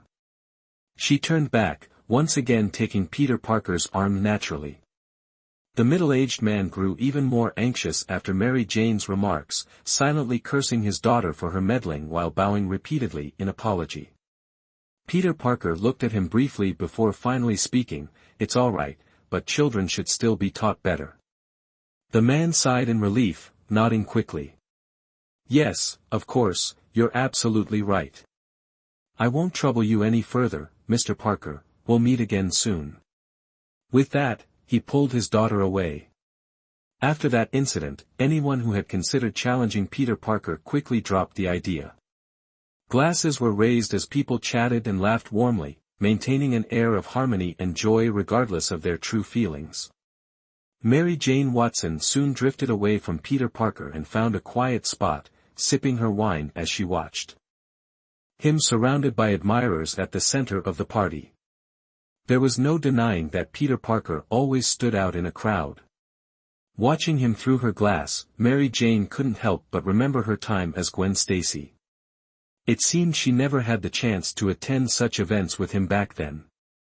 As his official girlfriend, she had no opportunity to be by his side, yet now, as his unofficial mistress, she could link arms with him as she pleased. It was ironic, to say the least. Moreover, as she observed the other guests, she noticed that few brought their wives. They could bring children, girlfriends, or even mistresses, but rarely their wives. Perhaps they wanted to protect the ones at home or feared that their true selves would be too easily exposed in such settings. "Hey, gorgeous, here alone." Lost in thought, Mary Jane Watson suddenly heard a teasing voice nearby. She turned and saw a man in a light blue suit leaning casually against the side of her sofa. Deep in her thoughts, she hadn't noticed him approaching.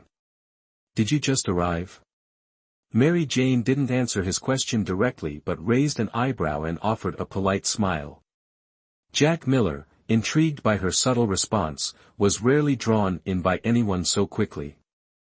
A moment ago, he'd merely noticed she was attractive and unfamiliar, likely some small-time actress a wealthy CEO had brought along. In his idle curiosity, he decided to strike up a conversation, only to find that she had both beauty and an intriguing personality. He chuckled and replied, "Why do you ask?" "Take a guess," Mary Jane responded evasively, then stood and made her way over to Peter Parker, who had signaled her to come over. She dared not ignore his summons. As he watched Mary Jane Watson walk away, Jack Miller couldn't help but feel a rare sense of fascination. Stacy Miller approached just then, noticing her brother's odd smile as he looked toward the center of the room. Following his gaze, she saw nothing unusual, just the famous CEO Peter Parker. Disgusted by her own momentary thoughts, Stacy shook her head to dismiss them, nudging her brother playfully. "Hey, what's up with you? You look creepy with that smile," she joked. "Watch your words." "Creepy? I'm admiring your future sister-in-law," Jack Miller replied coolly, glancing at her briefly before turning his attention back to where Mary Jane had walked off. Stacy didn't bother to take him seriously. Given her brother's revolving door of relationships, she practically had a new sister-in-law every month. She merely shrugged and went off to find her own entertainment. These kinds of parties only made her want to leave as soon as possible. Jack Miller walked over to Mary Jane Watson and, noticing her arm linked with Peter Parker's, immediately understood she must be some minor star. But what surprised him was that Peter Parker, who usually only brought a secretary to events, had brought a date tonight. That alone hinted she wasn't just any actress. "Oh, I didn't get a chance to ask your name earlier," Jack Miller said, looking at Mary Jane Watson with a playful tone, even in front of Peter Parker. Before Mary Jane could answer, Peter Parker frowned slightly. He'd already noticed this man sticking close to her and had signaled her over to prevent further attention. Yet, here he was again. "Is there something you need?" Peter asked coldly. His question startled both Mary Jane Watson and Jack Miller. Mary Jane was surprised that Peter Parker would step in on her behalf. Perhaps he didn't like the casual way Jack was addressing her. Jack, however, took it as confirmation that she wasn't just any date, as Peter seemed uncharacteristically protective. Turning to Peter, he introduced himself, saying, "Hello, Mr. Parker, I'm Jack Miller from Watson Phi Qua," extending his hand for a handshake. Peter looked at his hand but made no move to shake it. Only when Jack awkwardly began to retract his hand did Peter briefly make contact, letting go almost immediately, his disdain unmistakable. "Is there something you want?" he asked again. Unfazed by Peter's contemptuous look, Jack chuckled and replied, "Nothing in particular. We had an enjoyable conversation earlier, and I realized I didn't leave her my contact info. Just here to give the lady my card." With that, he pulled a black and silver business card from his pocket, took Mary Jane's free hand, placed the card in her palm, and smiled before walking off with his glass of wine. As he walked away, Peter Parker's expression darkened. Mary Jane Watson certainly has her tactics. She leaves my side for barely 5 minutes and already finds a new sponsor. Have I been neglecting her lately? Peter stared at Mary Jane, his tone dripping with sarcasm. Before she could respond, he turned and walked away to make his speech on stage. Mary Jane tightened her grip on the business card in her hand, her gaze falling to the ground, oblivious to Peter's departure. She had come back with the sole purpose of revenge, yet she found herself shaken by Peter's words, hurt by his misunderstanding of her. In that moment, she wanted to defend herself, to tell him she wasn't that kind of person, that Gwen Stacy wasn't that kind of person. She wanted to ask how he could think that of her. But those words remained unsaid, and she swallowed them down. What could she say? What could she ask? It was true that Gwen Stacy wouldn't have been that kind of person. But Mary Jane Watson? She was no longer Gwen Stacy. She was Mary Jane Watson, the woman who shamelessly, willingly shared Peter Parker's bed. With that thought, Mary Jane finally lifted her head, a faint smile settling on her lips. Her clenched hand slowly relaxed, and she noticed a cut on her palm from the business card. Turning, she made her way to the restroom. As she passed a corner, she tossed the card into the trash. Mary Jane Watson, isn't it? As she washed her hands under the running water, Jack Miller appeared in the doorway, having followed her without her noticing. Mary Jane glanced up, meeting her own reflection, a mocking smile on her face, though her expression was cool and detached. "Ms. Watson, let's get acquainted." "I find you interesting," Jack Miller continued when she remained silent. She didn't respond, simply continuing to rinse her hands. Jack said nothing more, waiting patiently as she finished washing up. Then he reached into his pocket, offering her a handkerchief. She glanced at him briefly, accepted the handkerchief, dried her hands, and carefully folded it before holding it in her hand. When she looked up, her face bore a faintly mocking smile. She walked up to him, slipped a hand into his jacket pocket, pulled out another business card, and wrapped it inside the handkerchief before saying, "Expect my call." With that, she walked away, and this time, Jack didn't follow. He simply smiled, marveling at her beauty and intriguing spirit. As Mary Jane Watson returned to the main room, Peter Parker was still on stage speaking. She watched him, illuminated only by the attention of those around him. His face was warm and gentle, yet she couldn't shake the feeling that he was thinking about something entirely different.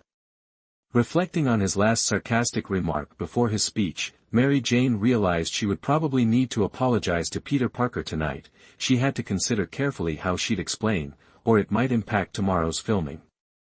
But even she hadn't anticipated that Peter Parker wasn't the only one who would demand an explanation from her tonight. Peter's speech was brief, just a few polite words, lasting no more than 10 minutes. Mary Jane didn't have to wait long before he was back. Seeing him approach, she quickly moved to his side, joining him in conversing with a few familiar associates before they prepared to leave. Since Jack Miller had left, Peter hadn't spoken a single word to her all night.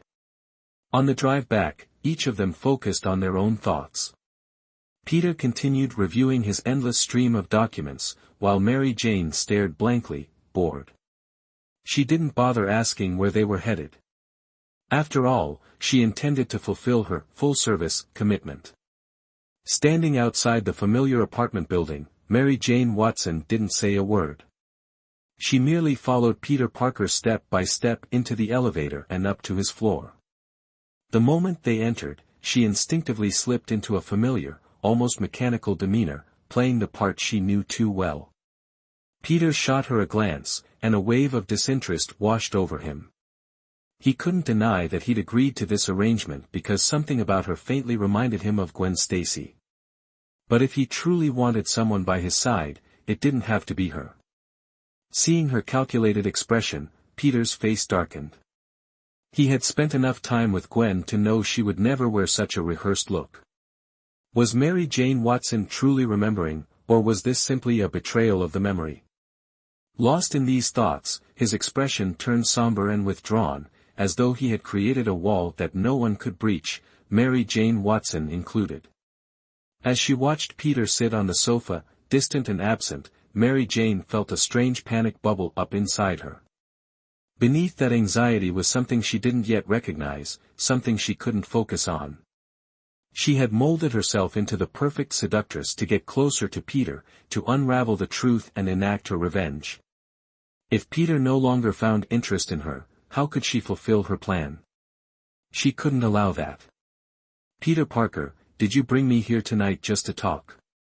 Mary Jane slipped off her coat, kicked off her high heels, and sauntered over to him. She looped her arms around his neck, leaning in with a soft whisper. Peter looked at her movements, feeling more and more that this woman before him bore no resemblance to Gwen Stacy in his memories. He pushed her arms away, stood up, adjusted his tie, and prepared to retreat to his bedroom. A deep sense of panic surged within Mary Jane. She had been close enough to Peter for some time now and knew he'd entirely lost interest in her tonight. She couldn't understand what had suddenly awakened this distance in him. Was it because of Jack Miller? Did Peter think she'd found someone else? As panic threatened to consume her, she suddenly heard the doorbell. Jolting up from the sofa, she went to answer it. Standing outside was Natalie Thompson, her face tense with barely concealed rage. Word had reached her through friends that Peter had taken another woman to tonight's event, and she could only imagine that woman was Mary Jane Watson. Seeing Mary Jane, not Peter, open the door fueled her anger. Before Mary Jane could react, Natalie slapped her across the face. "Why is it you? Where's Peter?"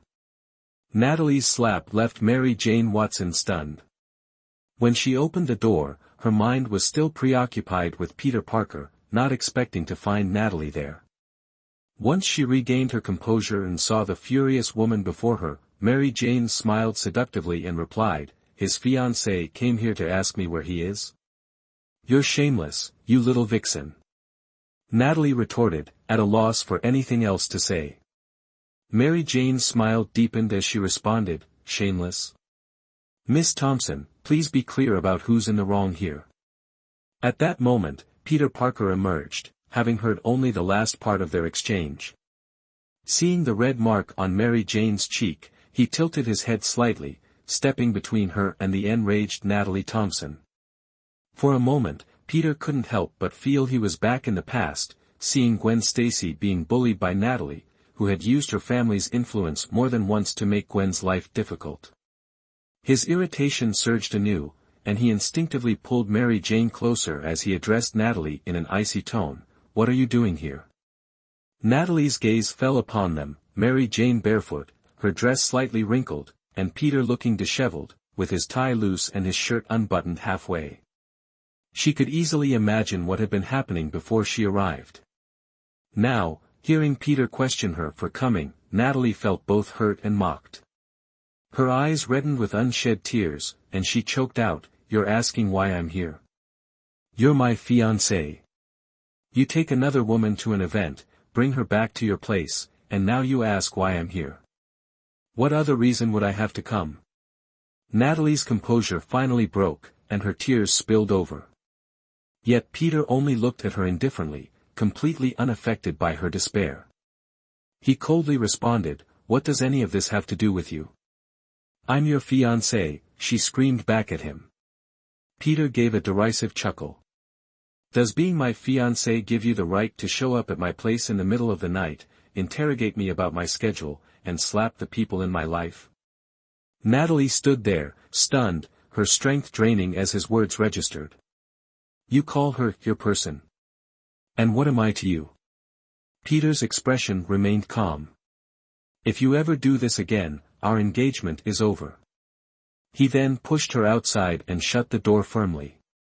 As the door closed in front of her, despair filled Natalie's heart. This home had once allowed Gwen Stacy inside, and now Mary Jane Watson was there too. Only she, Peter's fiancée, had never been allowed in, always met with rejection. Outside, Natalie's sobs echoed in the quiet hallway, her despair spilling over in heart-wrenching cries.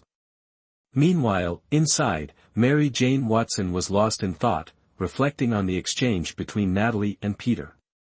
It became clear to her that their engagement was far from a love-driven commitment. After hanging up, she shook her head, dismissing the thoughts that had momentarily clouded her. How could it be a misunderstanding? She had seen her family's company being taken over by Peter Parker herself, there was no room for doubt. Looking at Peter Parker in front of her, Mary Jane Watson prepared to dig a little deeper. Mr. Parker, I've often heard Ms. Thompson mention the name Gwen Stacy. I'm genuinely curious. Mr. Parker, would you tell me about her? As she spoke, she reached out to take his hand, but Peter Parker's expression shifted, feeling an unusual sense of discomfort. His interest in Mary Jane Watson had long since waned, and he was planning to clarify things with her the following day. But now, watching her by the door, he felt an unsettling familiarity. The more he looked at her, the more she reminded him of Gwen Stacy. The thought of his bothersome fiancée filled him with inexplicable anger. At that moment, Mary Jane Watson happened to mention Gwen Stacy's name. Peter pulled her close, kissing her hard on the lips. She was stunned by his abrupt action, instinctively pushing him away. Her resistance only reminded Peter of the man he'd encountered at the party tonight.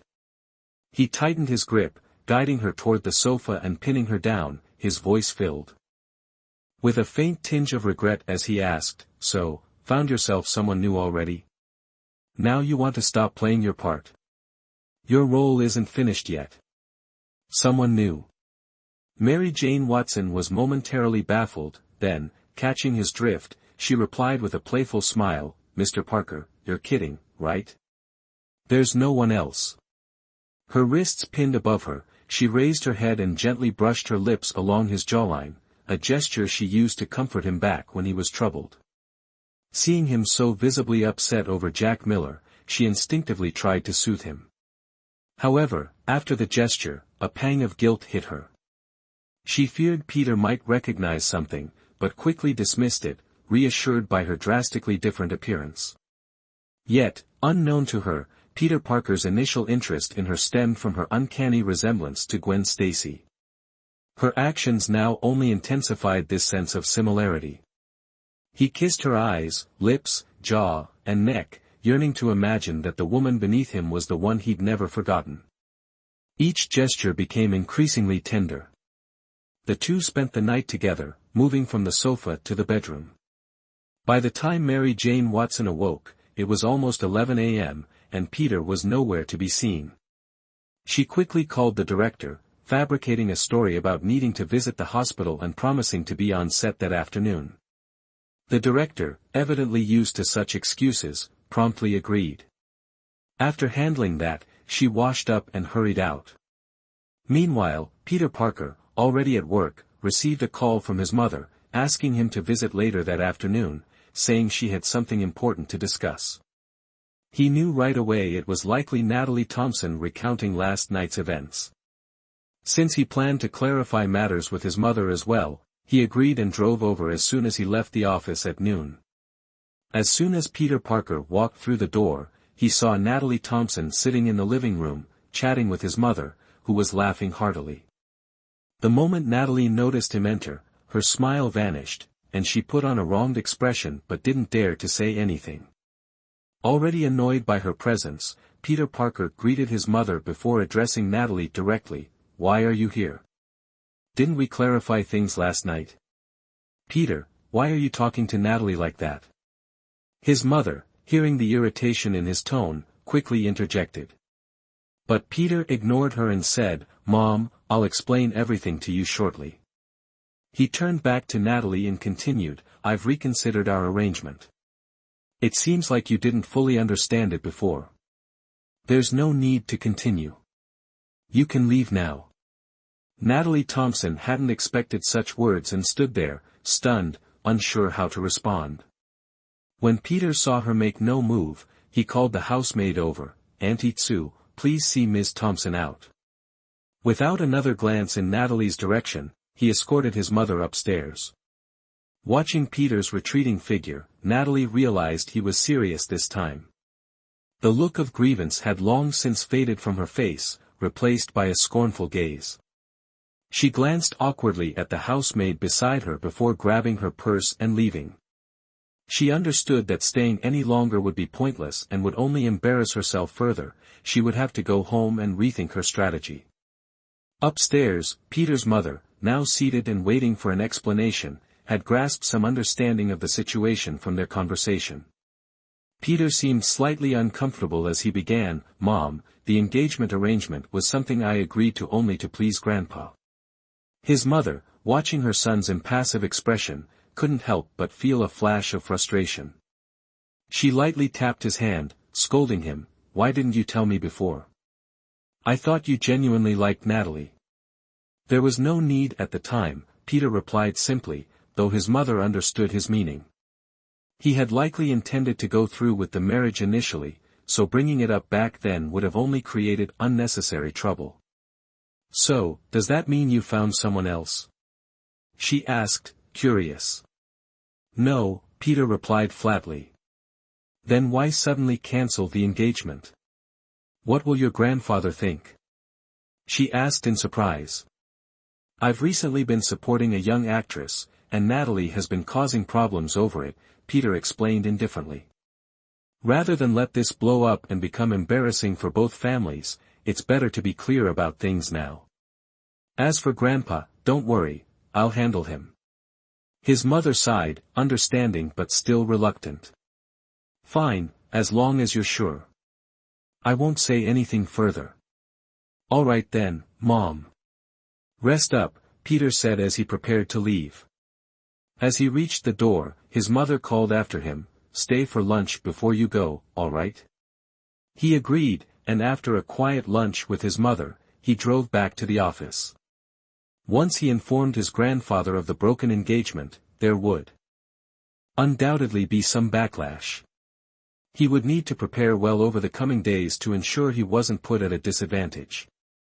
Meanwhile, Mary Jane Watson, just stepping out of the apartment, remembered she needed to contact Mina. Her manager, Linda, had been unable to reach her that morning, and assuming she had spent the night at Peter Parker's, Linda sent her a message advising her to take good care of the sponsor. Mary Jane was used to Linda's tone by now and only glanced at the message without replying. As soon as she picked up the phone, Mina urgently asked, "Mary Jane, where are you? Why haven't you been answering? Are you all right? Let me come visit you." "Don't worry, I'm fine. I had something come up this morning and forgot to tell you," Mary Jane Watson reassured her before adding, "I'll be heading to the set now. Are you there? I'll explain when I arrive." She hung up, needing a little time during the ride to steady herself after Peter Parker's behavior last night. When she arrived at the set, Mina was already waiting at the entrance, keeping an eye out for her. The others were gathered in groups, eating lunch. When she saw Mary Jane approach, Mina rushed over, saying, "Mary Jane, luckily the director didn't schedule your scenes for this morning, or they'd be gossiping about you again." Mary Jane raised an eyebrow, asking, "Oh, so you've heard them say things about me before?" Mina realized she had let something slip and quickly replied, "Oh, no, not at all, Mary Jane. Don't think too much of it, I was just saying." She tried to hide her nervousness by changing the subject. "By the way, Mary Jane, the director said you'll have scenes this afternoon. Have you eaten yet? I can grab something for you if not." Mary Jane, noticing her attempt to deflect, chose not to press further. Being the subject of gossip was nothing new, and she was only asking in passing. "Don't worry, I've eaten. How about you? If you haven't, go get your meal quickly." "I already did. Mary Jane, let's go get you to makeup. The director said they'll start shooting right after lunch." After Mary Jane finished with makeup, everyone else had wrapped up lunch and was ready to start shooting. When the director saw her arrive, he greeted her warmly, saying, "Ah, Mary Jane. This afternoon, we'll be filming your first scene with Harry, the one where you save him. This is your first time working together, so everything's alright, yes?" Mary Jane picked up on the director's subtle concern. Although she had performed well yesterday, the director likely still saw her as a newcomer lacking experience.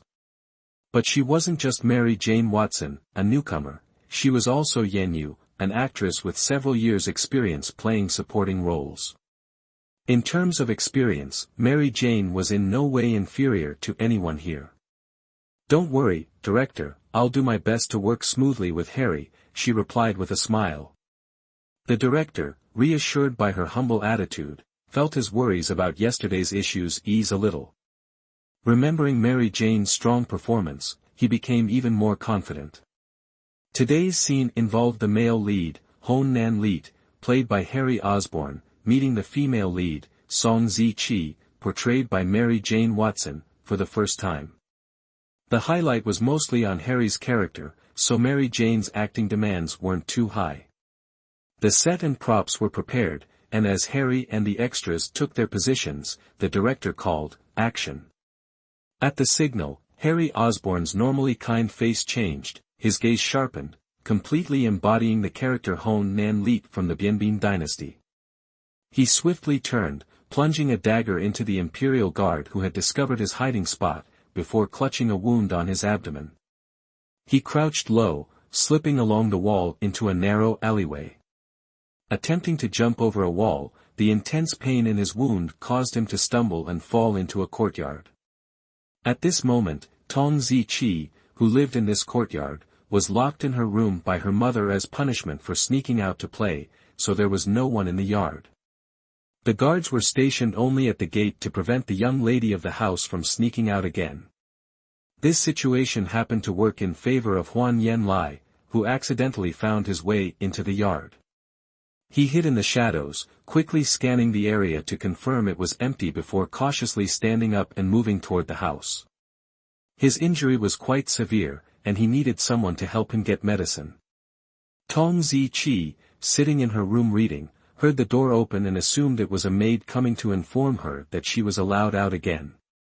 However, as soon as she jumped off the chair, she was grabbed by Huan Yenlai. "Stay silent. Don't make a sound, or I guarantee I'll silence you before the guards can get here." Tong Zi-chi, a sheltered young lady who had never been in such a dangerous situation, nodded quickly at his command. Seeing her compliance, Huan Yenlai slightly loosened his grip but maintained a threatening stance. He continued, "Miss, I don't want to harm you, I just need your help with something. There are people outside pursuing me, so I can't leave." Seeing his pale face and blood-stained clothes, Tong Zi-chi began to believe his words. Besides, given that he was injured, she wasn't too worried. She thought she might have an opportunity to escape or call for help later.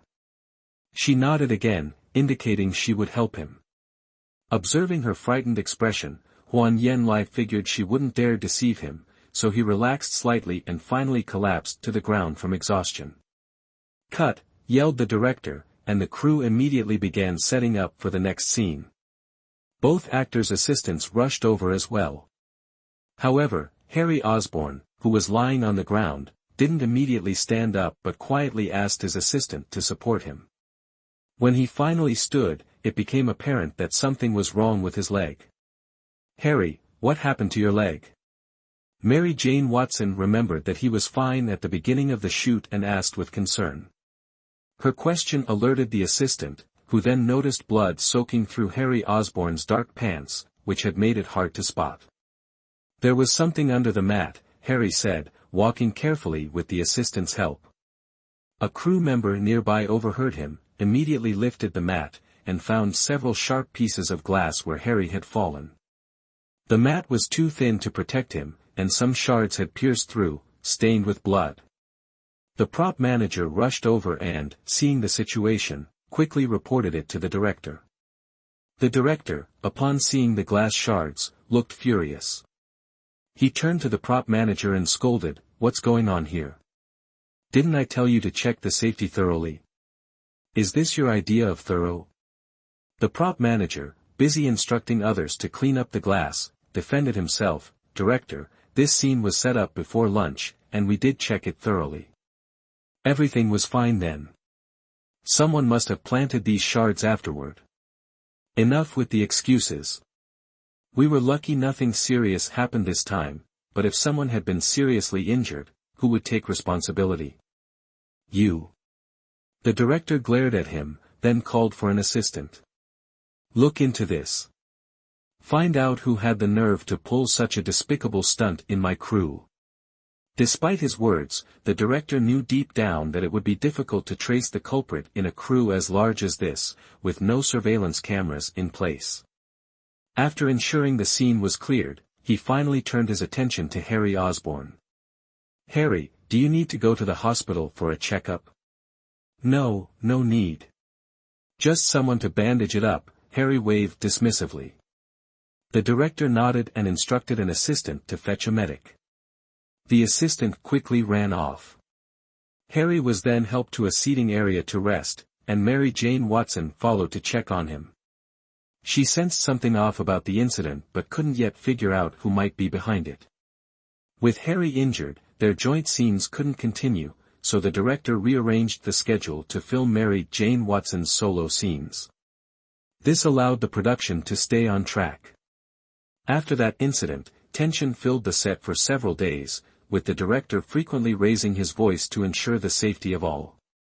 But no suspect emerged, and as the days passed, most began to assume it was simply an accident, until another incident occurred.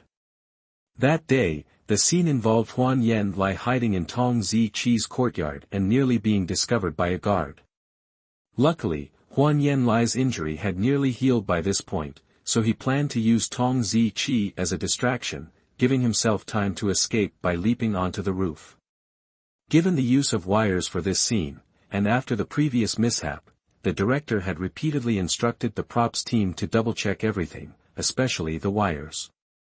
However, despite the precautions, an accident still happened. When Harry Osborn was holding Mary Jane Watson and about to be pulled closer to the rooftop, the cable tied to Harry's waist suddenly snapped at one end. His entire body was thrown to the side, dragging Mary Jane Watson along. The cable remained fixed around his waist, causing his body to be stretched horizontally. In that moment, Mary Jane Watson felt like her hip bones were about to break. The wound on her back, which had just healed, was pulled tight again. The pain made her break into a cold sweat, unsure if it was due to the pain or fear. The entire film crew was terrified by this unexpected incident, with the director shouting until his voice was hoarse, "Quickly, quickly, lower the cables. Lower the cables now." If anything were to happen to Mary Jane Watson or Harry Osborn, this movie would certainly be shut down. When both of them were brought down, an ambulance was already waiting, and they were immediately helped onto it and taken to the hospital. Mina and Harry Osborn's assistant went along with them. The entire way to the emergency room, Mina's mind was still dizzy. Seeing Mary Jane Watson hanging helplessly in mid-air, unable to move, had shocked her to the core. It was the first time she had ever worked as an assistant to a celebrity, and she encountered such a dangerous scene. She completely froze and didn't know what to do. By the time she regained her composure, she found herself already at the hospital. Meanwhile, Harry Osborn's assistant was on the phone with his manager. Mina suddenly remembered that she hadn't informed Linda about Mary Jane Watson's situation yet. Upon hearing the news, Linda was shocked and immediately caught a cab to the hospital. Besides Mary Jane Watson being her artist, there was another reason for Linda's worry: Peter Parker. Mary Jane Watson was now Peter Parker's girl, and if anything happened to her, Linda had no idea how she would explain it to him. When she arrived at the hospital, Mary Jane Watson had already been transferred to a general room. Before she even had a chance to check on her, Linda contacted Mina and then hurriedly went to find her treating doctor. "Doctor, is Mary Jane Watson okay? Linda asked, her voice trembling. Mary Jane Watson must be safe. The doctor, who had obviously dealt with many anxious family members, gave her a reassuring look and said, "Don't worry, the patient isn't in any serious danger this time. It's just that the muscles in her back and waist were strained, she just needs to rest for a while."